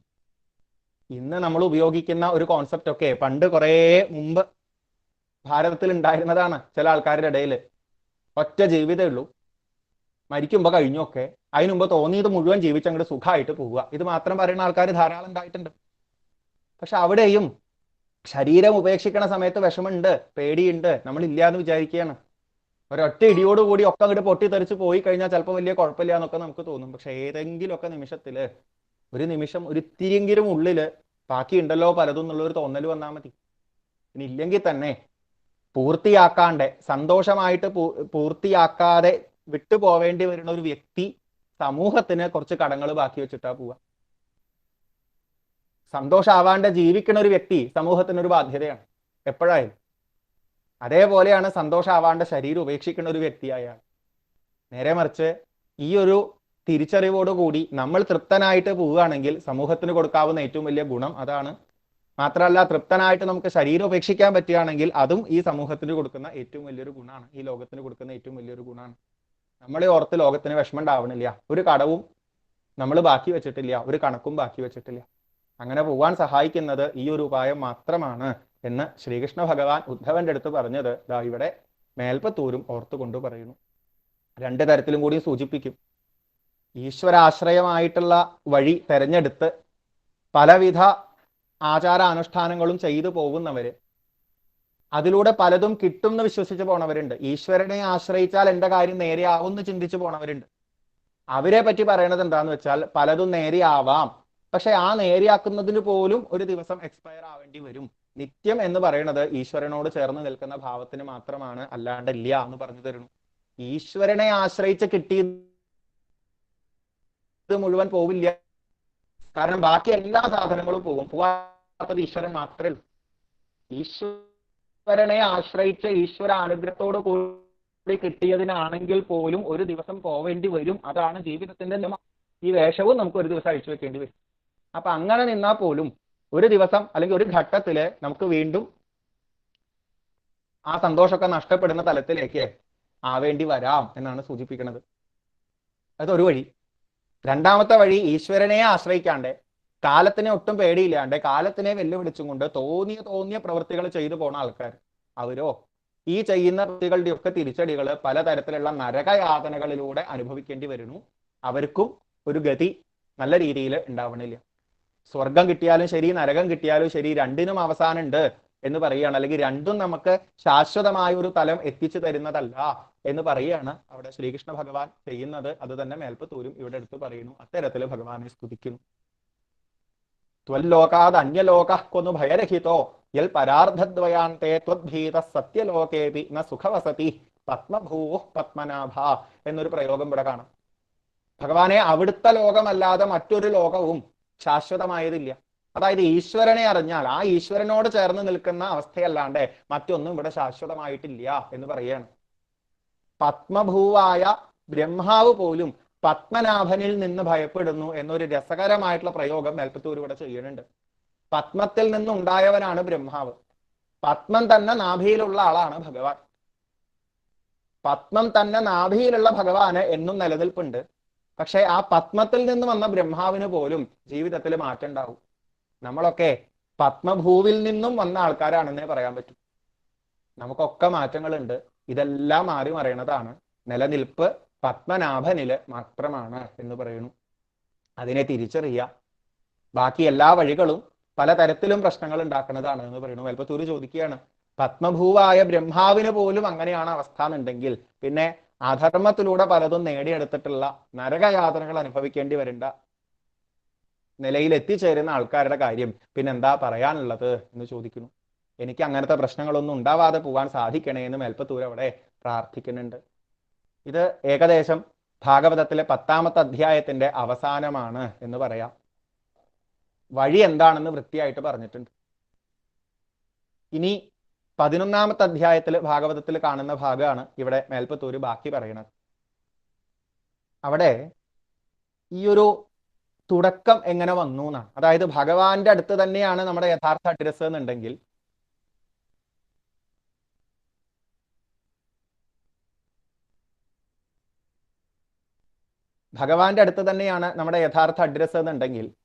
അത് മറക്കുന്ന ഒരു തലത്തിലേക്ക് നമ്മൾ എവിടെ എത്തിച്ചേർന്നത്, എങ്ങനെയാ എത്തിച്ചേർന്നത്, എങ്ങനെയാ ഇങ്ങനെയൊക്കെ പലവിധ വേഷങ്ങളും കെട്ടുന്ന നിലയിലായിപ്പോയത്, അതാണ് ചോദ്യം എന്നുണ്ടെങ്കിൽ മേൽപ്പത്തൂര് അതിന്റെ മറുപടിയും ഭാഗവതത്തിൽ നിന്ന് എടുത്ത് തന്നെ പറയുന്നു. യാഥാർത്ഥ്യത്തില് നമ്മൾ ശരിക്കും ഭഗവാനിൽ നിന്ന് വിട്ടിട്ടൊന്നുമില്ല, നമുക്ക് വേറൊരു അഡ്രസ്സും കിട്ടിയിട്ടുമില്ല. എന്തേ സംഭവിച്ചത് എന്ന് ചോദിച്ചു കഴിഞ്ഞാൽ സ്വപ്നബോധോപമൗതൗ എന്ന് പറയുന്നുണ്ട്. ബന്ധമോക്ഷവും ഇങ്ങനെയൊരു തെറ്റിദ്ധാരണ വന്നു എന്നുള്ളതും ആ തെറ്റിദ്ധാരണയിൽ നിന്ന് പിന്നെ മോചിതരാവേണ്ടി വരുന്നു എന്നുള്ളതും വാസ്തവത്തിൽ ഒരു തോന്നൽ മാത്രം. എവിടെയോ കിടക്കണം നമ്മൾ മറ്റെവിടെയോ കിടക്കണതായിട്ട് സ്വപ്നം കാണുന്നില്ലേ, പിന്നെ ആ സ്വപ്നത്തിൽ നിന്ന് തിരിച്ചു വരലുണ്ട്. ശരിക്കും അങ്ങോട്ട് പോയോ? പോയിട്ടില്ല. പോയാലേ തിരിച്ചു വരേണ്ടതുള്ളൂ. പോവലും ഉണ്ടായിട്ടില്ല, ശരിക്കും തിരിച്ചു വരലുമില്ല. നമ്മൾ അവിടെ തന്നെയാ കിടക്കണത്. മറന്നുപോയതാ, ഒരു നിമിഷം ഒന്ന് ആ ശ്രദ്ധ വിട്ടുപോയതാ, വേറെന്തോ ആണെന്നൊന്ന് വിചാരിച്ചു പോയതാണ്. ഇതുപോലെയുള്ളൂ വാസ്തവത്തില് ഈ ഒരു ചൈതന്യത്തിന്റെ അംശം തന്നെയാണ് ഞാനും. അതിൻ്റെ ഇടയിൽ നമ്മൾ ചിന്തിച്ചു കൂട്ടിയതാണ് അച്ഛൻ അമ്മ എന്ന് പറയുന്നതൊക്കെ, അല്ലെങ്കിൽ നമ്മൾ അങ്ങനെ നിൽക്കുന്ന സ്ഥാനങ്ങളൊക്കെ എല്ലാ കാലത്തും നിലനിൽക്കുന്നതാണ് എന്നുള്ളത് വെറും തോന്നലിന്റെ വ്യത്യാസം. ആ തോന്നൽ ഇങ്ങോട്ട് മാറി അതൊക്കെ ഒരു സ്വപ്നം പോലെ ഉള്ളൂ എന്ന് തിരിച്ചറിഞ്ഞാൽ നമ്മൾ പഴയ പോലെ എത്തിച്ചേരും ചെയ്യും.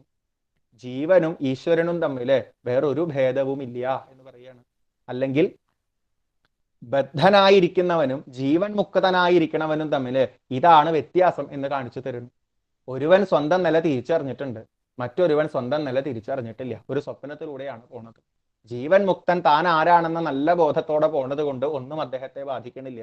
ബദ്ധനായവൻ മറ്റു പലതിലുമാണ് തൻ്റെ നിലനിൽപ്പ് എന്ന് വിചാരിച്ച് നിൽക്കുന്നത് കൊണ്ട് പലവിധ പ്രശ്നങ്ങൾ ഉണ്ടാവുന്നു. ഉപനിഷത്ത് എന്നുള്ള ഒരു ആശയം ഈ ബദ്ധനെയും മുക്തനെയും വേർതിരിക്കാൻ വേണ്ടി ശ്രീകൃഷ്ണ ഭഗവാൻ ഉദ്ധവന് പറഞ്ഞു കൊടുത്തിട്ടുള്ളത് ഇവിടെ മേൽപ്പത്തൂരും എടുത്തു പറയുന്നു. ഒരേ മരത്തിന്റെ രണ്ട് ചില്ലകളില് ഇരിക്കുന്ന രണ്ടു പക്ഷി പലവിധ പഴങ്ങളും കഴിക്കാൻ നോക്കുന്നുണ്ട്. അതൊക്കെ കഴിച്ചിട്ടും ആ പക്ഷിക്ക് ഒരു സന്തോഷം കിട്ടുന്നില്ല. മറ്റേ പക്ഷിയാണെങ്കിൽ ഒന്നും കഴിയാതിരിക്കുന്നുണ്ട്, പക്ഷെ കൂടുതൽ പുഷ്ടിയോടുകൂടി ഏറ്റവും നന്നായി ഇരിക്കുന്നു. പലപ്പോഴും പഴങ്ങൾ കഴിച്ചിട്ടും വിഷമമാവുന്ന പക്ഷി ഒന്നും കഴിക്കാതെ സന്തോഷമായിരിക്കുന്ന ഈ പക്ഷിയെ കാണുന്നുണ്ട്. അപ്പൊ അതിനെ പോലെ ആവണമെന്ന് തോന്നും.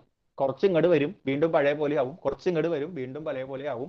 ഒരു ഘട്ടത്തില് ഈ നിലയിലേക്ക് തന്നെ എത്തിച്ചേരും. നമ്മുടെ ഉള്ളിൽ തന്നെ രണ്ട് ഭാവങ്ങളുണ്ട്.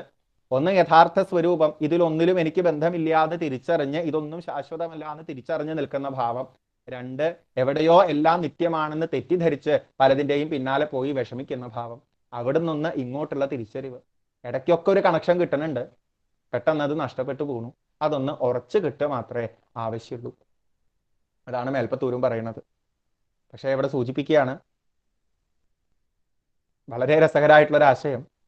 ഭഗവാനെ ഇത് തിരിച്ചറിയേ വേണ്ടൂ, ഇങ്ങനെയാണ് ജീവൻ മുക്തൻ, ഇതിലോടൊന്നും ബന്ധമില്ലാത്ത ആളാണ് നമ്മുടെ യഥാർത്ഥ സ്വരൂപം.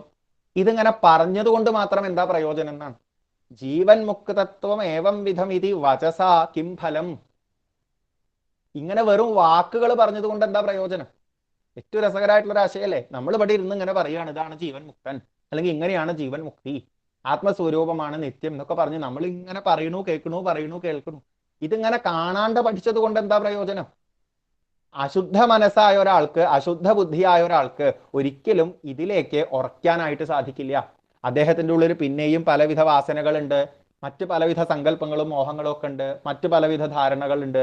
അതിങ്ങനെ എടുത്തു വെച്ചിട്ടുണ്ട്, ഇതിപ്പുറത്തും വെച്ചിട്ടുണ്ട് എന്നുള്ളൂ. രണ്ടും കൂടി ഒരു കണക്ഷനും കിട്ടണില്ല. ഇതിങ്ങനെ കേട്ട് പഠിച്ചത് കൊണ്ടോ പറഞ്ഞു പഠിച്ചത് കൊണ്ടോ ജീവിതത്തിലെ പ്രശ്നങ്ങൾ തീരാനും പോണില്ല. മേൽപ്പത്തൂർ അവിടെ അതുകൊണ്ട് പ്രാർത്ഥിക്കണത് ഇതാണ്. ഭക്തിയിൽ നിന്നല്ലാണ്ട് മറ്റൊരു ഉപായം ഈ വാസനകളും മറ്റും ക്ഷയിക്കാനായിട്ട് പോണില്ല. അവിടെ ശോധനം സംഭവിക്കണില്ല.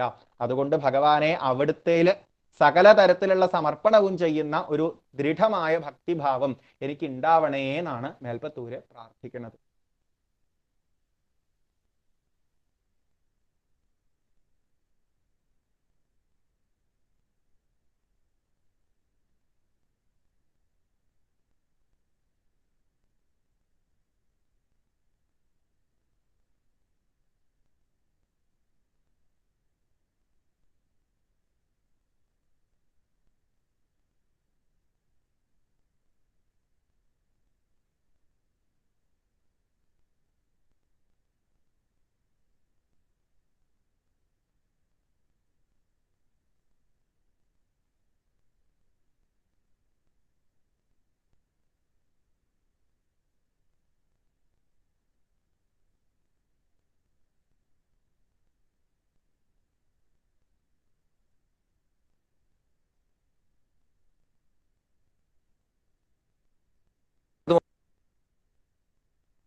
ഹലോ, ക്ഷമിക്കണം, ഇടയിലൊന്ന് കട്ടായി പോയതാണ്.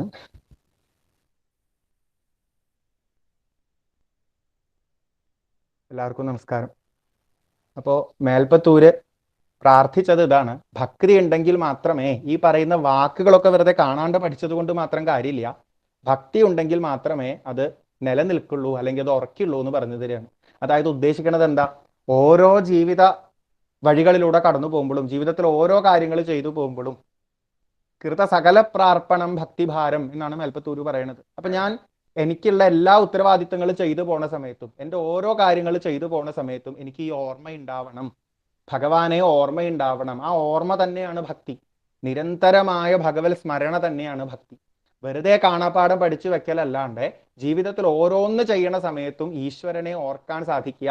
ഞാൻ ഏത് സ്ഥാനത്തിരുന്ന് എന്ത് ചെയ്തു പോകുമ്പോഴായാലും യഥാർത്ഥ അഡ്രസ്സ് ഈശ്വരനിലാണെന്നുള്ളത് ഉറപ്പിക്കാൻ സാധിക്കുന്ന, ആ ഈശ്വരനെ നിത്യം സ്മരിക്കുന്ന ഭക്തി വളർത്തിയെടുക്കൽ തന്നെയാണ് ഏറ്റവും വലിയ ഭാഗ്യം എന്ന് മേൽപ്പത്തൂര് ഇവിടെ പറയുന്നു. അതാണ് ആവശ്യം എന്ന് പറഞ്ഞു തരുന്നു. ശ്രദ്ധിക്കണേ, കേവലം ഞാൻ ആ പ്രാർത്ഥന ചെയ്യുന്നുണ്ട് അല്ലെങ്കിൽ ഈ നാമം ജപിക്കുന്നുണ്ട് എന്ന് പറയുന്ന ഭക്തിയല്ല, നിരന്തര സ്മരണയാകുന്ന ഭക്തിയാണ് നമ്മളെ ഈ പറഞ്ഞ അറിവുകളുടെ ഒക്കെ യഥാർത്ഥ അനുഭവത്തിലേക്ക് കൊണ്ടെത്തിക്കുക. നിരന്തര സ്മരണ എന്നതാണ് ഭക്തി കൊണ്ട് പ്രധാനമായിട്ടും നമുക്ക് കാണിച്ചു തരുന്നത്. ഇത് പറഞ്ഞ് മേൽപ്പത്തൂർ ഇവിടെ സൂചിപ്പിക്കുന്നു, എത്രയോ പേരുണ്ട്, ശാസ്ത്രം പലതരം പഠിച്ചിട്ടുണ്ട്, അറിവുകൾ പലതരത്തിലുണ്ട്, പക്ഷെ അതൊന്നും അവരുടെ അനുഭവത്തിൽ വന്നു ചേരുന്നുണ്ടാവില്ല. ശബ്ദബ്രഹ്മണ്യപീഹ പ്രയതിത മനസസ്ത്വാം ന ജാനന്തി കേചിൽ കഷ്ടം വന്ധ്യശ്രമാസ്തേ ചിരതരമിഹ ഗാം ബിഭ്രതേ നിഷ്പ്രസൂതിം എന്ന് പറയുന്നു. വളരെ രസകരമായിട്ടുള്ളൊരാശയം. പ്രസവിക്കാത്ത പശുവിനെ കൊണ്ട് നടക്കുന്നത് പോലെയാണ് അനുഭവമില്ലാത്ത അറിവിനെ കൊണ്ട് നടക്കുന്നത് എന്ന് സാരം. ശാസ്ത്രം കുറേ പഠിച്ചു, കുറേ ശ്ലോകങ്ങൾ കാണാണ്ടറിയാം, കുറേ പ്രഭാഷണം പ്രസംഗം ഒക്കെ ചെയ്യാനറിയാം, ആത്മസ്വരൂപം അതാണ് ഇതാണ് എന്നൊക്കെ. ആ അറിവ് ഒരിക്കലും അവനവന്റെ ജീവിതത്തിലെ ഒരു പ്രശ്നത്തെ പോലും മറികടക്കാൻ നമുക്ക് ഉപയോഗമാവണില്ല എന്നുണ്ടെങ്കിൽ, ഇപ്പോഴും നമ്മുടെ ഉള്ളിലെ പല അഭിമാനങ്ങൾക്കും അഹങ്കാരങ്ങൾക്കും ഒരു മാറ്റവും വരണില്ല, ഈ പറഞ്ഞ എല്ലാവരും ഭഗവത് സ്വരൂപങ്ങളാണ് അല്ലെങ്കിൽ എല്ലാവരുടെയും യഥാർത്ഥ അഡ്രസ്സ് ഭഗവാനിലാണ് എന്ന ആശയങ്ങളെ കൊണ്ടും എന്നുണ്ടെങ്കിൽ, ആ അറിവൊന്നും കാണാണ്ട് പഠിച്ചിട്ട് ഒരു പ്രയോജനം ഉണ്ടായില്ല എന്ന് സമ്മതിക്കേണ്ടതായിട്ട് വരും. അനുഭവത്തിലേക്ക് കടക്കാത്ത അറിവ് വെറുതെയാണ് എന്ന് പറയുന്നു. കുറച്ചുകൂടി നല്ല രീതിയിൽ മേൽപ്പത്തൂരിലൂടെ പറഞ്ഞ വാക്ക് എടുക്കുകയാണെങ്കിൽ അല്ലെങ്കിൽ ആശയം എടുക്കുകയാണെങ്കിൽ, ഈശ്വരനിലേക്ക് ശ്രദ്ധ ശരിക്കും വരാനായിട്ട് നമ്മളെ സഹായിക്കാത്ത വാക്കുകളൊക്കെ സത്യത്തില്, അല്ലെങ്കിൽ അങ്ങനത്തെ അറിവുകളൊക്കെ സത്യത്തില് പ്രസവിക്കാത്ത പശുവിനെ പോലെയാണ്, വെറുതെ കൊണ്ടു നടക്കണമെന്നേ ഉള്ളൂ, ഒരു പ്രയോജനം നമുക്ക് ഉണ്ടാവണില്ല എന്ന് പറയുന്നു. യസ്യാം വിശ്വാഭിരാമാ സകല മലഹരാ ദിവ്യലീല അവതാരാ സച്ചിൽ സാന്ദ്രം ച രൂപം തവ ന നിഗദിതം താം ന വാചം ഭ്രിയാംസം എന്ന് പറയുന്നു. എവിടെയാണോ ഈശ്വരനിലേക്ക് ഒരു ശ്രദ്ധ വരാൻ പാകത്തിന് ഭഗവാന്റെ നല്ല അവതാര കഥകളെയും മറ്റുമൊക്കെ വർണ്ണിക്കാത്തത്, ആ വാക്കുകളൊന്നും എനിക്ക് വേണ്ട എന്ന് മേൽപ്പത്തൂര് പറയുന്നു. അത് ഉദ്ദേശിക്കുന്നത് ഇതാണേ, ഈ ഉപദേശം ഒന്നും വേണ്ട, എനിക്കിങ്ങനെ കഥ കേട്ടാൽ മതി, മനോഹരമായ ഭാവനകളിലൂടെ മാത്രം പോവാൻ മതി, അല്ലാണ്ട് വലിയ വലിയ ആശയങ്ങള് അല്ലെങ്കിൽ ഉപദേശങ്ങള് തത്വങ്ങളൊന്നും എനിക്ക് കേൾക്കണ്ട, ആ രീതിയിലല്ല മേൽപ്പത്തൂര് പറയണത്. പകരം ഇങ്ങനത്തെ വാക്കുകളും കൂടി ഉണ്ടെങ്കിലാണ്, അല്ലെങ്കിൽ ഇങ്ങനത്തെ അവതാര കഥകളെ കൂടി കേൾക്കുമ്പോഴാണ് ഒരു പക്ഷേ പലയിടത്തും പലവിധ സുഖങ്ങളും അന്വേഷിച്ചു പോണ മനസ്സിന് ഒന്ന് രസമായിട്ടിരിക്കാൻ സാധിക്കുക, അതിൻ്റെ കൂടെ ഈ അറിവ് ഒന്ന് വേണ്ടതുപോലെ അനുഭവിക്കാനും സാധിക്കുക. അപ്പൊ അങ്ങനത്തെ വാക്കുകളോടുള്ള അടുപ്പം മേൽപ്പത്തൂരിവിടെ പറയുന്നു, അതിൻ്റെ ആവശ്യകതയും പറയുന്നു. എന്നിട്ട് എങ്ങനെയാണ് അത്തരത്തിലൊരു ഭക്തി വളരുക, എങ്ങനെയാണ് അത്തരത്തിൽ സ്ഥിരം ഭഗവാനിൽ ശ്രദ്ധയുറയ്ക്കുന്ന ഒരു ഭക്തിഭാവം കൊണ്ടു നടക്കാൻ സാധിക്കുക എന്ന് കൂടി മേൽപ്പത്തൂര് സൂചിപ്പിക്കുന്നു. 11ാമത്തെ അധ്യായത്തിന്റെ ബാക്കി ഭാഗത്തിൽ ഉദ്ധവന്റെ ചോദ്യം അനുസരിച്ച് ശ്രീകൃഷ്ണ ഭഗവാൻ പറയണതാണ്. മേൽപ്പത്തൂരിന്റെ വാക്ക് ഇങ്ങനെ: യോ യാവാൻ യാദൃശോവാത്വമിതി കിമപി നൈവ അവഗച്ഛാമി ഭൂമൻ ഏവം ച അനന്യഭാവസ്ത്വദനുഭജനമേവ അദ്രിയേ ചൈദ്യവൈരിൻ ത്വല്ലിംഗാനാം ത്വദംഘ്രിപ്രിയജന സദസാം ദർശന സ്പരിശനാദിർഭൂയാൻമേ ത്വൽ പ്രപൂജ നതി നുതി ഗുണകർമ്മ അനുകീർത്തിയാദരൂപി എന്ന് പറയുന്നു. അതായത് അങ്ങ് ആരാണ്, അങ്ങ് എന്താണ്, ശരിക്കും എന്താ ഈ ജീവിതം, എന്താ ഈശ്വരന്റെ യഥാർത്ഥ സ്വരൂപം, ഇതൊന്നും ഇങ്ങനെ പറയാനൊന്നും എനിക്കറിയില്ല, അതൊന്നും പെട്ടെന്ന് മനസ്സിലാക്കാനുള്ള ഒരു കഴിവും എനിക്കില്ല. പക്ഷെ എല്ലാത്തിനും ആധാരമായി ഈശ്വരൻ എന്ന് മാത്രം അറിയാം. അപ്പൊ ആകെ ചെയ്യാനുള്ളത് എന്താ ചോദിച്ചാൽ, ചെയ്യാനുള്ളത് മുഴുവൻ അല്ലെങ്കിൽ പ്രവർത്തിക്കാനുള്ളത് മുഴുവൻ ജീവിതത്തിലെ പലവിധ ആചാരാനുഷ്ഠാനങ്ങളും ഒക്കെ എല്ലാത്തിനും ആധാരം ആ ഈശ്വരൻ എന്ന ബോധത്തോടെ ആ ഈശ്വരനെ ഓർത്ത് ഒരു സമർപ്പണ ഭാവത്തോടു കൂടി ചെയ്യാൻ പറ്റും. ഞാൻ ഇന്നിവിടെ ജനിക്കാൻ കാരണം, എനിക്ക് ഇന്ന ഇന്ന ബന്ധുക്കളെ കിട്ടാൻ കാരണം, ഇങ്ങനൊരു ശരീരമായത്, ഇന്ന ഇന്ന സാഹചര്യങ്ങൾ ജന്മനാ തന്നെ കിട്ടിയിട്ടുള്ളത്, മറ്റു പലർക്കും പലവിധ വ്യത്യാസങ്ങളായത്, ഈ പ്രകൃതിയിൽ പലവിധ നിയമങ്ങളുള്ളത്, ഇങ്ങനെ ഓരോരുത്തരുടെ ജീവിതം മുന്നോട്ട് പോകുന്നത്, ജനനവും മരണവും ഒക്കെ ഇവിടെ ഉള്ളത്, എല്ലാത്തിൻ്റെയും കണക്ക് ഈശ്വരനാണ് അറിയുക. അല്ലെങ്കിൽ എല്ലാ കണക്കുകൾക്കും പിന്നിൽ ആ ഈശ്വര ഭാവമാണ്. എനിക്ക് അറിയില്ല ഇതൊക്കെ എങ്ങനെയാണ്, എനിക്ക് അറിയില്ല ഇത് എന്തുകൊണ്ടാണ് അങ്ങനെയൊക്കെ ആയത് എന്നുള്ളത്, അറിയില്ല എനിക്ക് ഇങ്ങനെ ഒരു ജന്മം കിട്ടി എന്നുള്ളത്. അതിനൊക്കെ ഉത്തരം ഈശ്വരനിലാണ്. ആ ഈശ്വരഭാവം നമ്മുടെ കൂടെ ഉണ്ട് എന്ന് ഉറപ്പിച്ച് നിത്യം മുറുക്ക പിടിച്ച് നിത്യം ആശ്രയിച്ച് മുന്നോട്ട് പോകാൻ മാത്രമേ എനിക്ക് അറിയുള്ളൂ എന്ന് മേൽപ്പത്തൂര് പറയുന്നു. കൂടെ കുറച്ച് വഴികളും കൂടി പറയുകയാണ്. ഭഗവാനെ ഓർമ്മിക്കാൻ നമ്മളെ സഹായിക്കുന്ന ഭഗവത് ലിംഗങ്ങള്, അത് ബിംബങ്ങളെന്നോ വിഗ്രഹങ്ങളെന്നോ ഉള്ള രീതിയിൽ എടുക്കാം. അത്തരത്തിൽ രൂപം കണ്ട് നമുക്ക് ഈശ്വരനെ ഓർമ്മിക്കാൻ വഴിയൊരുക്കുന്ന എല്ലാതും ഭഗവത് ലിംഗങ്ങളാണ്. ആ ഭഗവത് ലിംഗങ്ങളെ തൊഴുതും നമസ്കരിച്ചും പലവിധ സമർപ്പണങ്ങൾ ചെയ്തും ഉള്ള കാര്യങ്ങൾ, അതേപോലെ ഭഗവത് സ്വരൂപമായിട്ട് തന്നെ നമുക്ക് കാണാൻ സാധിക്കുന്ന, അല്ലെങ്കിൽ ഭഗവാനെ നിത്യം ആശ്രയിച്ചു പോകുന്നവരായിട്ട് നമ്മൾ അറിയുന്ന എത്രയോ സജ്ജനങ്ങള്, മഹാഭക്തന്മാര്, കേവലം ചില ആചാരാനുഷ്ഠാനങ്ങൾ ചെയ്യുന്നവരെന്നല്ല, ചില ശാസ്ത്രങ്ങൾ പഠിച്ചവരെന്നല്ല. ഭാഗവതത്തിൽ അത് കുറച്ചുകൂടി വൃത്തിയായിട്ട് പറയും. ക്ഷമയും കാരുണ്യവും ദയയും ജീവിതത്തിൽ എന്തിനേയും സഹിക്കാനുള്ള ശക്തിയും അത്ര ഉയർന്ന പക്വതയും ഒക്കെ ജീവിതത്തിൽ കാണിച്ചു തരുന്നവരാണ് വാസ്തവത്തിൽ ഈശ്വര ഭക്തന്മാർ. അവരാണ് ഈശ്വരനോട് അത്രയും അടുത്ത് നിൽക്കുന്ന വ്യക്തികൾ. അങ്ങനെയാണ് നമ്മൾ ദൈവത്തോട് അടുത്ത ആൾക്കാര്, ദൈവത്തിന്റെ സ്വന്തം ആൾക്കാര് എന്നൊക്കെ ശരിക്കും പറഞ്ഞ് ശീലിക്കേണ്ടത്. ആ ക്യാരക്ടർ അനുസരിച്ചാണ്, ആ ഒരു മാനസിക അവസ്ഥ അനുസരിച്ചാണ്, ആ പക്വത അനുസരിച്ചാണ്. അങ്ങനെയുള്ള ഭക്തന്മാരെ ഇതുപോലെ ആശ്രയിച്ചും അവരുടെ കൂടെ സമയം ചെലവഴിച്ചിട്ടും പലതരത്തിലുള്ള ശ്ലോകങ്ങളും സ്തോത്രങ്ങളും ഒക്കെ ചൊല്ലിയിട്ടും പലവിധ കഥകൾ കേട്ടിട്ടും പാടിയിട്ടും നാമങ്ങൾ ജപിച്ചിട്ടും ഒക്കെ ഭഗവാനെ ആ വഴിയിലൂടെ പോയിട്ട് ഭഗവത് സ്മരണ നിത്യം ഉറപ്പിച്ചും കൊണ്ട് ഭഗവാനാണ് എല്ലാം എന്ന ബോധത്തിലേക്ക് ഞാൻ ക്രമേണ എത്തിച്ചേർന്നോളാം. ഒറ്റയടിക്ക് അത് മനസ്സിലാക്കാൻ ശ്രമിക്കുമ്പോൾ എനിക്കൊരു എത്തും പിടിയും കിട്ടുന്നില്ല, എനിക്കൊരു ഉത്തരം കിട്ടണില്ല എന്ന് മേൽപ്പത്തൂര് പറയുന്നു. ഭക്തിയോടുകൂടി അവിടെ എത്തിച്ചേരുന്ന വഴിയാണ് എനിക്ക് കൂടുതൽ സ്വീകാര്യം എന്ന് മേൽപ്പത്തൂര് പറയുന്നു. അത് നമുക്കൊക്കെ ഉള്ള ഒരു നല്ല വഴിയായിട്ടാണ് മേൽപ്പത്തൂർ അവിടെ കാണിച്ചു തരുന്നത്. യദ്യല്ലഭ്യേത തത്തത് തവ സമുപഹൃതം ദേവ ദാസോസ്മിതേഹം ത്വദ്ഗേഹോന്മാർജനാദ്യം ഭവതു മമ മുഹു കർമ്മ നിർമായമേവ സൂര്യാഗ്നി ബ്രാഹ്മണാദിഷു ലസിത ചതുർബാഹും ആരാധയേത്വാം ത്വൽ പ്രേമാർദ്രത്വരൂപോ മമ സതതം അഭിഷ്യന്തതാം ഭക്തിയോഗ എന്ന് മേൽപ്പത്തൂരിന്റെ പ്രാർത്ഥന. എന്തൊക്കെ എനിക്ക് ജീവിതത്തിലുണ്ടോ, എന്തൊക്കെ എനിക്ക് കിട്ടുന്നുണ്ടോ, എന്തൊക്കെ എനിക്ക് ചെയ്യാനുള്ളതുണ്ടോ, അതൊക്കെ ഭഗവാന് സമർപ്പിച്ചും കൊണ്ടുള്ള ഭാവം. നമ്മൾ വിശദമായിട്ട് കേട്ടിട്ടുള്ളതല്ലേ കായേന വാച എന്ന് തുടങ്ങുന്ന ശ്ലോകത്തിന്റെ അർത്ഥമൊക്കെ. ആ ശ്ലോകത്തിൽ പറയുന്നത് പോലെ ചെയ്യുന്നതെല്ലാം പറയുന്നതെല്ലാം അതൊക്കെ സമർപ്പിക്കുക ഭഗവാൻ. അത് ഈ നേരത്തെ പറഞ്ഞ പോലെയാ, എന്തേ ഞാൻ ഇവിടെ വന്നത്, എന്തേ എനിക്ക് ഇങ്ങനത്തെ ആൾക്കാരെ കൂടെ കിട്ടിയതെന്നൊന്നും എനിക്കറിയില്ല. ആ കണക്കൊക്കെ ഭഗവാനിലായതുകൊണ്ട് ഇതിനെ സ്വീകരിച്ച് ചെയ്യാനുള്ളതൊക്കെ ആ ഭഗവാനെ ഓർത്ത് സമർപ്പിക്കുന്നു. ശരീരത്തിന്റെ കുറെ നിയമങ്ങൾ, പ്രകൃതിയുടെ കുറെ നിയമങ്ങൾ, ഇതനുസരിച്ചാണ് നമുക്ക് പലതും ജീവിതത്തിൽ സംഭവിക്കുന്നത്. അതൊക്കെ കണക്കറിയുന്നത് ഭഗവാനാണ്, സൃഷ്ടികർത്താവായ ഭഗവാനാണ്. അപ്പൊ ആ ഭഗവാനിൽ തന്നെ സമർപ്പിച്ചും കൊണ്ട് അതിനെയൊക്കെ സ്വീകരിച്ച് മുന്നോട്ട് പോകണം. ഈശ്വരനെ ഓർമ്മിക്കാൻ സഹായിക്കുന്ന ഏത് കാര്യങ്ങൾ ചെയ്യാനും മടിയില്ല. ഈശ്വരനെ ഓർമ്മിക്കാൻ നമ്മളെയും മറ്റുള്ളവരെയും സഹായിക്കുന്ന ക്ഷേത്രം തുടങ്ങിയ സ്ഥലങ്ങളിൽ ചെന്ന് അവിടുത്തെ കാര്യങ്ങളിൽ പങ്കുകൊള്ളാൻ എനിക്ക് മടിയില്ല. അതൊക്കെ മേൽപ്പത്തൂരിലൂടെ സൂചിപ്പിക്കുന്നു. സൂര്യനിലും അഗ്നിയിലും ഏറ്റവും നല്ല രീതിയിൽ ജീവിക്കുന്ന ബ്രാഹ്മണനിലും ഒക്കെ ചതുർബാഹുവായ ഭഗവാനെ തന്നെ ഞാൻ കണ്ട് ആരാധിച്ച് ശീലിക്കാം എന്ന് മേൽപ്പത്തൂര് പറയുന്നു. അങ്ങനെയൊക്കെ മുന്നോട്ട് പോകുന്ന, അല്ലെങ്കിൽ അങ്ങനെയൊക്കെ പോയാൽ സാധിക്കുന്ന ഒരു മനസ്സലിയുന്ന ഭക്തിഭാവത്തെ എനിക്ക് ധാരാളമായിട്ട് തരണേ എന്ന് മേൽപ്പത്തൂര് അവിടെ ഭഗവാന്റെ അടുത്ത് പ്രാർത്ഥിക്കുകയാണ് ചെയ്യുന്നത്. അവസാനത്തെ ശ്ലോകത്തിൽ കാണാം, ഐക്യം തേ ദാനഹോമവ്രത നിയമ തപസ്സാഖ്യയോഗൈർ ദുരാപം ത്വൽ സംഗേനൈവ ഗോപ്യ കില സുഹൃതിതമാഃ പ്രാപുരാനന്ദസാന്ദ്രം ഭക്തേഷ്വന്യേഷു ഭൂയസ്ത്വപി ബഹുമനുഷേ ഭക്തിമേവ ത്വമാസാം തന്മേ ത്വദ്ഭക്തിമേവ ദൃഢയാ ഹരഗദാൻ കൃഷ്ണവാതാലയേശ എന്ന് പ്രാർത്ഥന.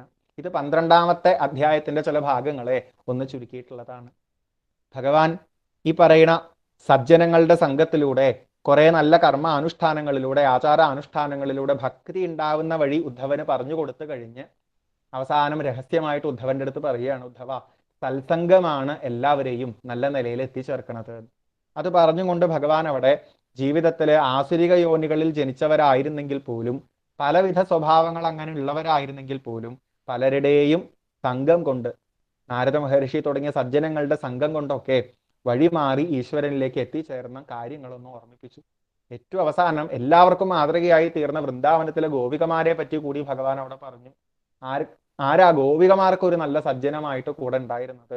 ആചാര്യന്മാര് പറയാറുണ്ട്, ഗോപികമാർക്ക് അവരുടെ കൂടെ അവരെ കളിപ്പിച്ചും ചിരിപ്പിച്ചും സന്തോഷിപ്പിച്ചും അവരറിയാണ്ട് തന്നെ അവരുടെ മനസ്സിൽ പല മാറ്റങ്ങൾ ഉണ്ടാക്കിയും അവരിലെ പല ദുർവാസനകളെ ഇല്ലാണ്ടാക്കിയും കൂടുതൽ സ്നേഹത്തോടെ സന്തോഷത്തോടെ നല്ല നിലയ്ക്ക് അവരെ ജീവിക്കാൻ പ്രാപ്തരാക്കിയ അവരുടെ ഏറ്റവും ഉറ്റ കൂട്ടുകാരനായിരുന്ന, അവരുടെ എല്ലാമായിരുന്ന ആ കൃഷ്ണൻ തന്നെയാണ് ആ ഗോപികമാർക്കൊക്കെ ഏറ്റവും വലിയ സജ്ജനമായിട്ട് കൂടെ ഉണ്ടായിരുന്നത് എന്ന് വേണമെങ്കിൽ പറയാം.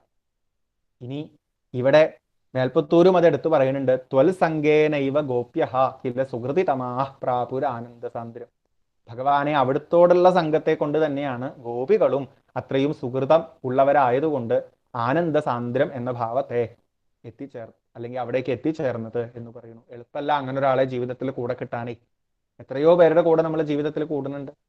നമ്മുടെ മനസ്സിനെ മാറ്റിയെടുക്കുന്ന, ഈ ജീവിതത്തിന് ആധാരമായ ഒന്നിലേക്ക് നമ്മളെ അടുപ്പിക്കുന്ന ഒരു വ്യക്തിയോട് ഒരു സംഘം കിട്ടാനൊക്കെ എത്ര ഭാഗ്യം വേണം. നമ്മളെ ഒന്ന് ഒരു പക്വതയിലേക്ക് എത്തിക്കുന്ന തലത്തിൽ നമ്മുടെ കൂടെ ഉണ്ടാവുന്ന ഒരു വ്യക്തി എത്ര വലിയ ഭാഗ്യാണത്. വെറുതെ സന്തോഷിപ്പിക്കുകയല്ല, വെറുതെ ചെയ്യിപ്പിക്കുകയല്ല, ആകെപ്പാടെ നമ്മളിങ്ങോട്ട് മാറ്റിമറിക്കുകയാണ്. ആ ഭാഗ്യമാണ് ഗോപികൾക്ക് അന്ന് കിട്ടിയിരുന്നത്. മേൽപ്പത്തൂര് പറയുന്നു, ദാനഹോമ വ്രത നിയമ തപസാഖ്യ യോഗാദികളാൽ പോലും ലഭിക്കാൻ സാധിക്കാത്ത ഒന്നിലേക്കാണ് ഇങ്ങനെ ഒരു കൃഷ്ണന്റെ കൂടെ നിന്നതുകൊണ്ട് ഗോപികൾക്ക് എത്താൻ സാധിച്ചത്. ഇതുപോലെ പല സജ്ജനങ്ങളുടെയും സംഘം കാരണം പലർക്കും എത്താൻ സാധിച്ചിട്ടുള്ളത്. ഭക്തിയാണ് ഉണ്ടാവേണ്ടത്, സജ്ജന സംഘത്തിലൂടെയുള്ള ഭക്തി. ഈശ്വരനെ ആശ്രയിക്കുന്നവരാണ് സജ്ജനങ്ങൾ. ആ സജ്ജനങ്ങളെ നമ്മൾ കണ്ടുമുട്ടുമ്പോൾ നമുക്ക് സാധിക്കാത്തത് പലതും അവർക്ക് സാധിക്കുന്നത് കാണുമ്പോൾ, അവർക്കതെല്ലാം സാധിക്കുന്നത് ഒരു ഈശ്വരനെ ആശ്രയിച്ചത് കൊണ്ടാണെന്ന് മനസ്സിലാവുമ്പോൾ നമുക്കും അതേ ഈശ്വരനില് ഒരു ഭക്തി വളരണം. ആ ഭക്തിയോട് കൂടി പോവാൻ സാധിച്ചാൽ മതി എന്ന് മേൽപ്പത്തൂരിയോട് പറയാണ്. അത്തരത്തിലുള്ള ഒരു ഭക്തി എന്നില് ദൃഢയാ, ഒന്ന് ദൃഢമാക്കി തരണേ, ഒന്ന് ഉറപ്പിച്ചു തരണേ എന്ന് മേൽപ്പത്തൂര് പ്രാർത്ഥിക്കുന്നു. അതിന്റെ കൂട്ടത്തില് ആ ഭക്തി കൊണ്ട് തന്നെ എൻ്റെ സകലവിധ ലോകങ്ങളും ഇല്ലാണ്ടാവാനുള്ള വഴി ഉണ്ടാക്കണേ എന്ന് കൂടി വാതാലയേശനായ കൃഷ്ണനായ ഭഗവാനെ ആശ്രയിച്ച് മേൽപ്പത്തൂര് പ്രാർത്ഥിക്കുകയാണ്. അപ്പോൾ നിഷ്കാമധർമ്മങ്ങളാൽ ശുദ്ധരാവുന്നത് തുടങ്ങി ഒരു ഗുരുനാഥന്റെ അടുത്ത് എത്തിച്ചേർന്ന് എല്ലാത്തിനും ആധാരമായ ഈശ്വരഭാവത്തെ അറിയാൻ സാധിക്കുക. എൻ്റെയും യഥാർത്ഥ സ്വരൂപം അതാണ്, മാറി മറയുന്ന ഈ ലോകത്തിൻ്റെയും യഥാർത്ഥ സ്വരൂപം അതാണ് എന്ന് മനസ്സിലാക്കാൻ സാധിക്കുക. ഇതാണ് കാണിച്ചു തരുന്ന വഴി. ഏതൊക്കെ ഉപദേശ ഭാഗങ്ങളിൽ നോക്കിക്കഴിഞ്ഞാലും ഏതൊക്കെ മാർഗങ്ങളിലൂടെ നോക്കിയാലും ഈ ഒരൊറ്റ വഴിയാണ് നമുക്ക് എല്ലാറ്റിലും പ്രധാനമായിട്ടും കാണാനായിട്ട് സാധിക്കുക. മേൽപ്പത്തൂര് ഇതിവിടെ പറഞ്ഞു വെച്ച് ഭാഗവതാനുസാരിയായിട്ട് തന്നെ ഇങ്ങനെയുള്ള ഒരു അറിവിലേക്ക് എത്തിച്ചേരാൻ കൂടുതൽ നമ്മളെ സഹായിക്കുന്നത് എല്ലാത്തിനും ആധാരമായ ആ ഈശ്വരനിലാണ് നമ്മുടെ യഥാർത്ഥ അഡ്രസ് എന്ന് നമുക്ക് ശരിക്കും മനസ്സിലാക്കാൻ സാധിക്കുന്നത്. അതേ ഈശ്വരനെ നമ്മുടെ ജീവിതത്തിന്റെ എല്ലാത്തിൻ്റെയും ആധാരമായിട്ട് ഓരോ നിമിഷവും ഓർത്ത് പോണത് തന്നെയാണ്. ഓരോ പ്രവൃത്തികളും ആ സ്മരണയോട് കൂടി സമർപ്പിച്ചു പോണത് തന്നെയാണ്. അത് ലഭിക്കുന്നത് അങ്ങനെ ജീവിക്കുന്ന പല സജ്ജനങ്ങളുടെയും സംഘം കൊണ്ടാണ്. അങ്ങനെ ഒരു സത്സംഗം സാധിച്ച് പലവിധ ആചാര അനുഷ്ഠാനങ്ങളും മറ്റു പലവിധ മാർഗങ്ങളും ആവാം. അമ്പലങ്ങളിൽ പോകണതാവാം, പല വഴിപാടുകളും കഴിക്കണതാവാം, അതുപോലെ മന്ത്രങ്ങൾ ജപിക്കണതാവാം, സ്തോത്രങ്ങൾ ജപിക്കണതാവാം, പല ഭജൻസും ആവാം, ഇതുപോലെ ഭാഗവതോ നാരായണിയോ ഒക്കെ കേൾക്കണതാവാം, ചൊല്ലണതാവാം. ഇതിലെല്ലാറ്റിൻ്റെയും ഉദ്ദേശം ഇതിലൂടെയൊക്കെ ഭഗവത് സ്മരണ ജീവിതത്തിൽ ഉറക്കുക എന്നുള്ളതാ. മേൽപ്പത്തൂര് പറഞ്ഞ കാര്യം ഓർമ്മ വേണം. ഇതിലൂടെയൊക്കെ നമ്മൾ മറ്റെന്തോ കിട്ടാനാണ് കൊതിക്കുന്നത് എന്നുണ്ടെങ്കിൽ ആ കിട്ടുന്നതിനും ഒരു എക്സ്പയറി ഉണ്ട് എന്നുള്ളത് ഓർക്കുക. പിന്നെ നമ്മൾ ഭഗവാനെ കുറ്റം പറഞ്ഞിട്ട് കാര്യമില്ല. അത് എക്സ്പയറിയോട് കൂടി മാത്രമേ ഭഗവാൻ തരുന്നുള്ളൂ. ഏത് സാധനമായാലും കാലത്തിന്റെ നിയമത്തിന് അപ്പുറത്തൊന്നും ചെയ്യാൻ പറ്റില്ല. ഈശ്വരനോട് ചേർന്ന് നിന്നാൽ അവിടെയാണ് കാലം ബാധിക്കാത്തത്. പത്മഭൂവായ ബ്രഹ്മാവിന് പോലും മാറ്റമുണ്ട്, പത്മനാഭനെ മാറ്റില്ലാത്തതുള്ളൂ. ആ പത്മനാഭനില് നമ്മുടെ ശ്രദ്ധ ഉറയ്ക്കാൻ വഴിയൊരുക്കുന്നതാവണം എല്ലാ ആചാരാനുഷ്ഠാനങ്ങളും ഓരോ പ്രവൃത്തികളും. ഭക്തി നിരന്തര സ്മരണയാണ്, ആചാരങ്ങളിൽ ഒതുങ്ങരുത്. ആചാരങ്ങളിലൂടെ നിരന്തര സ്മരണയായ ഭക്തി ഉണ്ടായാൽ ആ ഭക്തിയോടുകൂടി ഇതുപോലെ പല ആശയങ്ങളും കേൾക്കാനും ഇടയ്ക്കൊക്കെ സാധിച്ചാൽ ഇത് ശരിക്കും അനുഭവമാവും ജീവിതത്തിൽ. എൻ്റെ ജീവിതം പിന്നെ എനിക്കൊരു ചോദ്യചിഹ്നമാവില്ല, ഒരു ഭാരമായിട്ട് തോന്നില്ല, പ്രശ്നമായിട്ട് തോന്നില്ല. ഇന്നലെകളെ നോക്കുമ്പോൾ കരയേണ്ടി വരില്ല, നാളെകളെ ഓർക്കുമ്പോഴും പേടിക്കേണ്ടി വരില്ല, ഇന്നത്തെ ജീവിതത്തെ ഓർത്തിട്ടും പരാതി ഉണ്ടാവില്ല. ഞാൻ എന്നിൽ തൃപ്തനാണ്. ഈ കാണുന്നതൊക്കെ ആ ചൈതന്യം ദാ ഇങ്ങനൊരു വേഷത്തിലിരുന്ന് കളിക്കുന്ന കളിയായിട്ട് ഭംഗിയായിട്ട് കാണാം. ഓരോ സ്ഥാനവും അത്തരത്തിൽ ആടി മുന്നോട്ട് പോവാം. ശരീരം ഉപേക്ഷിക്കുന്ന സമയത്ത് പോലും ഒരു പുഞ്ചിരിയോട് കൂടി അതേ തൃപ്തി അനുഭവിച്ചുകൊണ്ട് ശരീരം ഉപേക്ഷിക്കാനും സാധിക്കുന്നു. ഇതാണ് ജീവിതത്തിൽ ഇങ്ങനെ ഒരു അറിവ് നേടിക്കൊണ്ട് ജീവിതം പൂർത്തിയാക്കുന്ന രീതിയിൽ ഭാഗവതം കാണിച്ചു തരുന്നതും ഇവിടെ മേൽപ്പത്തൂര് നാരായണീയത്തിൽ ഭംഗിയായിട്ട് വർണ്ണിച്ചിട്ടുള്ളതും. ഈ ഒരു ദശകമാണ് നമുക്കിവിടെ അനുസ്മരിക്കാനുണ്ടായിരുന്നത്. എല്ലാവർക്കും ഈ ഒരു സത്രത്തിൽ പങ്കെടുക്കുന്നതിലൂടെ അല്ലെങ്കിൽ ഇങ്ങനത്തെയുള്ള ഓരോ കാര്യങ്ങളിലും പങ്കെടുക്കുന്നതിലൂടെ കിട്ടുന്ന അറിവെല്ലാം നല്ല രീതിയിൽ ഉൾക്കൊള്ളാൻ സാധിക്കാൻ, അനുഭവമാവാൻ പ്രാർത്ഥിക്കണു ഭഗവാനോട്. നമുക്കൊക്കെ അതിൻ്റെ അനുഗ്രഹം ഉണ്ടാവട്ടെ. അതിലൂടെ സന്തോഷമായിട്ട് ഈ ജീവിതം പൂർത്തിയാക്കാൻ, സന്തോഷമായിട്ട് ഈ ജീവിതം നല്ല രീതിയിൽ ആസ്വദിച്ച് പൂർത്തിയാക്കാൻ സാധിക്കട്ടെ എന്ന് മാത്രം പ്രാർത്ഥിച്ച് ഇവിടെ പങ്കെടുക്കാൻ സാധിച്ച സന്തോഷവും അറിയിച്ചുകൊണ്ട് ഈ വാക്കുകൾ ഇവിടെ സമർപ്പിക്കുകയാണ്.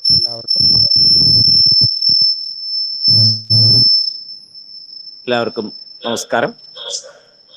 ഇത്രയും സമയം തത്വജ്ഞാനത്തെക്കുറിച്ച് വളരെ ഭംഗിയായിട്ട് സാധാരണക്കാരായ നമുക്ക് മനസ്സിലാക്കുന്ന രീതിയിൽ എങ്ങനെയാണ് ഒരാൾ ആധ്യാത്മിക പാതയിലേക്ക് എത്തിപ്പെടുന്നത്, അതിന് ആ സുഹൃതം എങ്ങനെ വഴിവെക്കുന്നു, അതിനുശേഷം കാലം എന്ന ആ മഹത്തായ ആ സംഭവം അതിനെ നമ്മൾ എങ്ങനെ മനസ്സിലാക്കണം, അതിനുശേഷം മനസ്സിന് തൃപ്തി, ഈശ്വര സാക്ഷാത്കാരത്തിന് തൃപ്തി എന്നുള്ള ഒരു അവിഭാജ്യ ഘടകമുണ്ട്, അതിനെ നമ്മൾ എങ്ങനെ മനസ്സിലാക്കണം. അതേപോലെ നിരന്തരമായ ആ ഈശ്വര ജ്ഞാനം ഉള്ളിൽ നിൽക്കാൻ, ഈശ്വരന്റെ സ്മരണ ഉള്ളിൽ നിൽക്കാൻ എന്ത് ചെയ്യണം, അതിൽ കൂടി ആ സത്സംഗം എന്നുള്ള ഏറ്റവും പ്രധാനപ്പെട്ട ഒരു കാര്യം. ഇപ്പോൾ നമ്മൾ ചെയ്യുന്ന ഈ തത്വസമീക്ഷാ സത്രം തന്നെ അതിൻ്റെ ഒരു ആധാരമാണ്. അങ്ങനെ ആ സത്സംഗത്തിൽ കൂടി ഈശ്വര സാക്ഷാത്കാരത്തിലേക്ക് എത്താൻ സാധിക്കും. അതാണ് ഏറ്റവും വലിയ ഒരു കാര്യം നമ്മുടെ ജീവിതത്തിൽ എന്ന് വളരെ ലളിതമായി സാധാരണക്കാരായ നമുക്ക് മനസ്സിലാക്കുന്ന രീതിയിൽ പറഞ്ഞു തന്ന ശ്രീ ഗുരുവായൂർ ശ്രീറാം അദ്ദേഹത്തിൻ്റെ പാദങ്ങളിൽ നമസ്കരിച്ചുകൊണ്ട് ഞങ്ങളുടെ എല്ലാവരുടെയും നന്ദി അദ്ദേഹത്തെ അറിയിക്കുന്നു. ധാരാളം സത്രവേദികളിൽ ഇനിയും അദ്ദേഹത്തിൻ്റെ പ്രഭാഷണം കേൾക്കാൻ നമുക്ക് ഈശ്വരൻ അനുഗ്രഹിക്കട്ടെ. വളരെ നന്ദി, നമസ്കാരം.